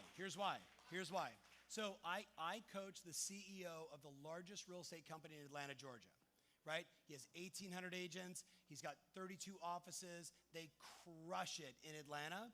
And we had so much market share. They're like, well, what else do we do? We had Google My Business pages on every office. We have agents that are prospecting, working their databases, creating video. The CEO creates videos, all the managers. Like, we were doing everything. And at a certain point, you're like, well, what else? And I'm like, let's see if we can get billboards. And we took like 50 billboards around Atlanta. Basically it was just brand, just Berkshire Hathaway, Georgia properties over and over again. And then I'd drive through town and I'd see my face on there because I knew I was speaking. And I heard you guys did the same thing. And I really want a photo of it. We actually did, yeah. I really want to get a photo of that just so I can show it to my wife. See, I'm not a dumbass. Look, I'm doing all right, right? So I love them. In terms of the offer of what should be on there, you got to decide, is it a brand play or is it an offer play? Generally speaking, I'm not driving down the road at 80 miles an hour looking to say, curious about the value of your home, go to this website, right? But if I see a great photo of you with your 5 kids and it says, families helping families move, that would be enough for me. Does that make sense? Phenomenal. Yeah. Dave, how are we looking on Hold time? Hold on. We still got time for a couple more questions if you Okay. want to answer. If Tom's okay with it, yeah, sure. All And right. by the way, for Okay, those who are, I'm gonna go right here, Rudy. please do. For those who are starving and hungry, I think the lunch is getting here in the next 10, 15 minutes. So, Good. Good. Let's eat. any second now, Lou, you have the question? Okay. One I'm from gonna Lou go, I'm gonna Ramos. go ladies first, and then we'll go over here. I don't Okay. know if you're. I assume Shoot. you're looking at that guy. Tell me your name. Gabby. Hi, Gabby. How old are you? I'm 22. 22. Oh man, to be 22 again? What are you? 21? Yeah. How old are you? Screw you. All right, 27. 27, 21. When you're 51, it's all the same. All right. Okay. So 22. What's going on? I'm new in the I'll repeat this. Or here, microphone. Grazie. Hi, I'm Hi. Gabby. I'm new in the business and I'm kind of struggling trying to figure out, should I have a mentor, should I be a part of a team, or should I do it by myself? Yes. Okay, so you ready? Should she have a mentor? What's the answer? Yes. Now the question is, for what? A mentor for transactions, a mentor for negotiation, a mentor to aspire to be, God, one day when I'm 27, I want to be like you. That's a good idea. You with me? Because at 21, 22, you can look to 27 and say, man, okay, how many of you remember when you were 14 and you would see old people and say, they have their shit together? Y'all know what I'm talking about? Then all of a sudden you woke up one day and you were at a grocery store and they're like, sir, would you like paper or plastic? You're like, oh my God, I'm a sir. And I still don't have my shit together, right? If you go too far, age-wise, if you go too far, it's not real enough. So to go to 27 and say, how'd you do it? What'd you learn? What works? What doesn't? Buy her a drink, hang out. That's a good idea. Mentors, always. Also, books, YouTube, the internet, tons of people out there that want you to do better, right? All free, which I love. Second thing, solo agent or team. What do you think the answer is? Team. Team. All of the growth right now in the US of successful new agents, they're on teams. All of them. All of them. It's no longer, here's what, so how long have you been in the business? 2 months. Okay, 2 months. Could we give her a giant round of applause? Okay. It's the holidays. I'm going to give you a year of free coaching as a gift. That's awesome. Okay? Cool. Now, hey, that's just, you got to pay it forward, right? Absolutely. Right? I mean, look at, like, by the way, you look almost exactly like Ava, who is my goddaughter. How tall are you? 5'4". Okay, you're too short. All right. Not, she's like 6'1". She's like, oh, Mr. Ferry, looks down at me. But same eyes, same look. So I see her in you, and I love her, so you get the love. All right, you should be on a team, and the reason why is like, when I started my business, I was 33 years old. I had already built a family business from like 3 million to 17 million to 30 million to 45 million, and through that journey, I matured, not just as a man or a human, but as a business person. And I was able to ride on the backs of others versus like having to do and learn everything. This is a complex business, yes or no, guys? I mean, you got to be a full-time therapist. You got to study the market inside and out. Oh, by the way, you got to be the chief marketing officer, the best videographer, and 1,000 other things. No, by the way, have a great marriage and a great life and make money and do your own taxes. It's a shit show, right? So here's the deal. When you mature, you figure all that stuff out and you get it, right? But in the beginning, I'm the biggest advocate for join a team, settle in. Someone's going to say, this is our culture. This is how we do it. We drink, sake and eat sushi on Tuesdays. That's how we do it. And then we all prospect and we all use these scripts and we all go to these trainings, and they've got a methodology. And all my broker owners in the room, right? I have mad love and respect for all broker owners, right? The challenge has been their margins have been squeezed so hard by good agents that every time you sell a house, they lose money. So they in many cases can't afford to have the people that would do all this stuff. So teams inside of these brokerages are making that really work. So that would be my advice. Be on a team. Make sense? Yes. Cool. All right. Awesome. And Great welcome answer. to coaching. Thank you. Can I Good give job. you my business card? She's like, can I give you my business card? Only if you want a year of free coaching. Okay, good. All Good right. answer. All right, Lou Okay. Ramos. All right, we got our last question over there. Hey, Tom, how are you? Rudy, man. thank you for such a Congrats. great event, man. Hey, no. Don't thank me, man. Thank these guys. No, thank them. Give him a round of applause, man. Let's go, Rudy. So, Where's Josh? Where's Josh? Where's Josh? Oh, Josh is in the green room. All right. Josh is over there organizing stuff, guaranteed. All right, there. What's up, Josh? We're just giving you love, man. All right, question. Tell me your name first. Lou Ramos from EXP Realty. Sweet. Did we take a selfie earlier? Woo! EXP's in the house. So, Tom, RE right now is at its all-time high, right? Yeah. Mortgage rates being super low. Yeah. People put in 30, Wait, so 40, what's at an 50,000. all-time? What's at an all-time high? Real estate. Real estate? Okay. Yeah. Mortgage rates Is it? being low.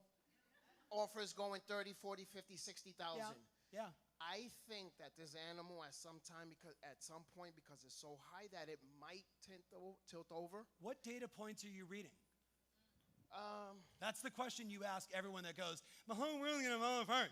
Could you send me the articles and reports that you're reading? And they go, no, it's just my buddy in the office who smokes weed who told me. So what are you reading? What are you reading that would cause you to say that? Just like things that are just taking me back to 2008. Okay, that so whole I want to era. be clear. So once you were bit by a dog, and therefore all dogs bite, right? So yes. Yes, I'm terrified of the Chihuahua. Okay, so let me ask you a question. Is your personal situation, are you as leveraged today as you were in 2007, 8, 9, 10? Personally? No. Okay, then shut the fuck up. Because it doesn't matter. No, in all seriousness. That's amazing, by the way. Okay, but here's the thing. You ready? So I'm going to give you a data point all of you should write down. You ready? Here's a data point you should pay attention to. All major hedge funds right now that have REITs are buying as many homes as they can, not to fix and flip. They're buying to hold. Why? We are in the middle of inflation, and inflation is going to increase. You with me? See it in food, see it in gas, see it in housing, everything. How do you hedge against inflation? Hard assets. Number one hard asset that pays you, real estate. Then you go stocks, or if you're advanced, you tip, right? But that's it. So one of my clients, Jesse Rodriguez, a couple of my friends up here know where they over here. Jesse calls me. So Jesse's in Newport Beach, California. He's like, hey man, who's the best agent in Dallas? I said, why? He goes, because one of my hedge funds that I work with wants to buy 30 to 40 houses a month in Dallas. They'll buy north, they'll buy east, they'll buy west. They want to avoid south, 1989 or newer, 3-bedroom, 2-bath, sight unseen, 30 to 40 a month. And they want to buy a couple thousand. Who do you know that can help them? I literally called my 22-year-old and I'm like, dude, get your freaking real estate license. So if all the hedge funds are buying to hedge against inflation, and everyone that bought, remember the 400,000 properties that were bought during 7, 8, 9, 10?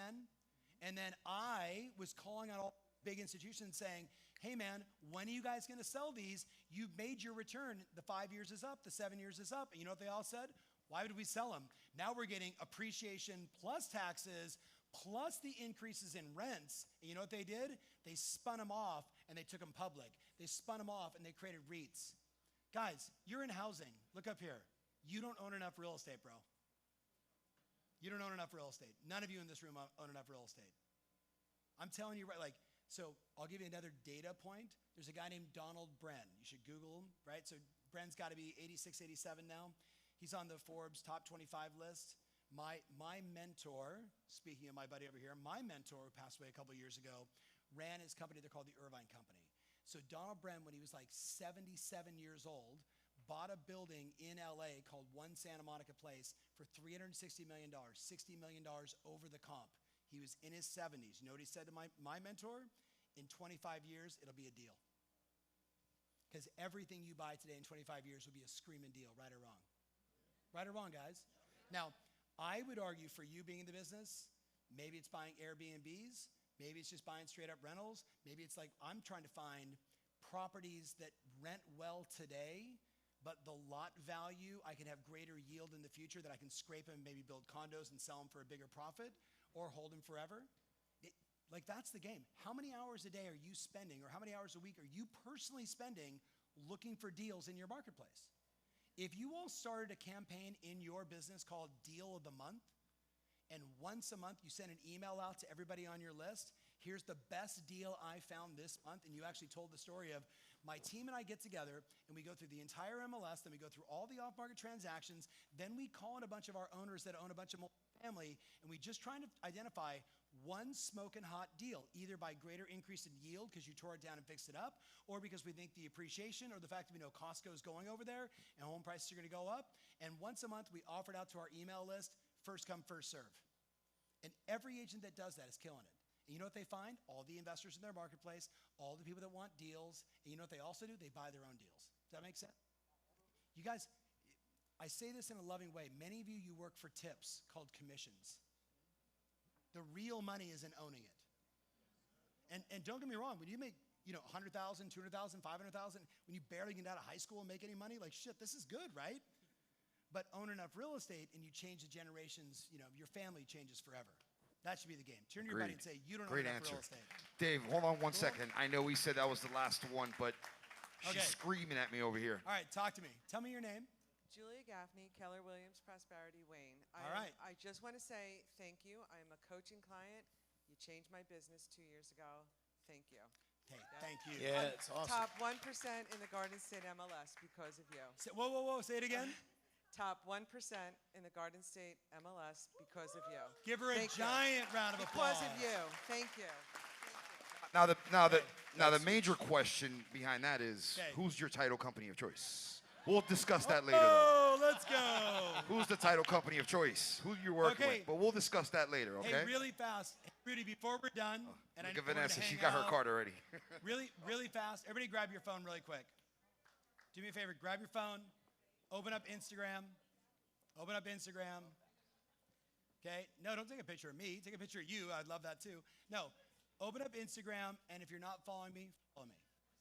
Okay? No. Let me explain. We've now documented, I've answered almost 7,000 questions just on my Instagram stories. And I answer everything from, hey, will you look at this deal? Should I buy it? To, is the market safe? To, what stocks are you buying? To, I'm sleeping with my broker. Is that a bad idea? Can I get a higher split, right? To, I'm a brand new agent. What do you recommend? Hey, I'm at 30 deals. I want to go to 300 deals. How do I hire my first? I answer all these guys, and I do it all for free. Do you want to know why? Because I'm just looking for one of you to go, I got it, and start crushing. Does that make sense? Like Julie for 2 years, who finally said, I'm going to be the top 1% of my marketplace, right? And Julie, you know what's great? If you just set a goal and work on it, it happens, right? Now, here's what's great. The market's been bonkers. What do you think happens when the market slows down a tad? The cream really rises. That's what happens, my friends. That's when the gap really begins, and all of you got a shot. So follow me on Instagram, and then as I wrap, all I'm say to you guys is, I have not been to the Northeast in 20 months. It is so freaking good to be here. So just thank you guys for doing this, and thank these guys for doing this, and all my buddies, all my peeps, all my peeps, all my peeps. All right, so I'm done. I have like no big close. Like, ta-da, event's over, or at least I'm done. The event is not over. There's a ton of stuff. You're on this afternoon, right? Okay, Jill, stand up. I have known this woman for a long time. This is Jill Biggs. Everybody say hello, Jill. Okay, now I can say this because I'm her friend and her business coach, right? Smart as shit. Will tell you everything that she does. We'll sell at least 400 plus houses this year. We'll do north of $10 million. But is she happy? She's super happy, right? I have something to say. Okay, microphone. But no, I want you guys to listen, because maybe for my buddy over here, to listen to a woman that was a bartender, who raised 4 daughters, who had all the crazy excuses that she couldn't be successful, who just said, I'm gonna do it anyway. Like, someone's gonna sell all these houses, it might as well be me, right? And she was smart. She's like, if that one does it, and that one does it, and that one does it, and that one does it, I'm gonna steal what they do and make it my own. Does that make sense? I'm going to interrupt him. Yes. I'm not that smart, right? I'm just coachable, right? Yeah. And what changed my life, right, and I'm going to give some kudos to Tom, is he changed my life, right? He's fired me as his client several times because he said, you're not listening, you're fired, right? He But I became coachable. When somebody tells you to do shit, you write it down, and then you don't do anything, right? But if you go back after this and you take 3 or even 2 of the things that he said and you do them, and you do them, and you do them, right? You end up like me, right? It's not about being smart. It doesn't have to be perfect. It just has to be. Go get a coach. This is not a Tom Ferry coaching thing, but like that totally changed my entire life. I was a bartender, and now I drive a G-Wagon, right? Yeah. Hold on. Nice black one out front, Really- right? Hold on, Okay, really I figured. fast. Hey, That's what I meant. Yeah, it's. hey, will you do me a favor and write that on my Google My Business page? That's what you have to do. There you go. Just saying. That's right. Love you. All right. Hey, guys, I'll see you guys at the lunch, and I'll see you guys this afternoon. Appreciate you all. Thank you very much. Thank you.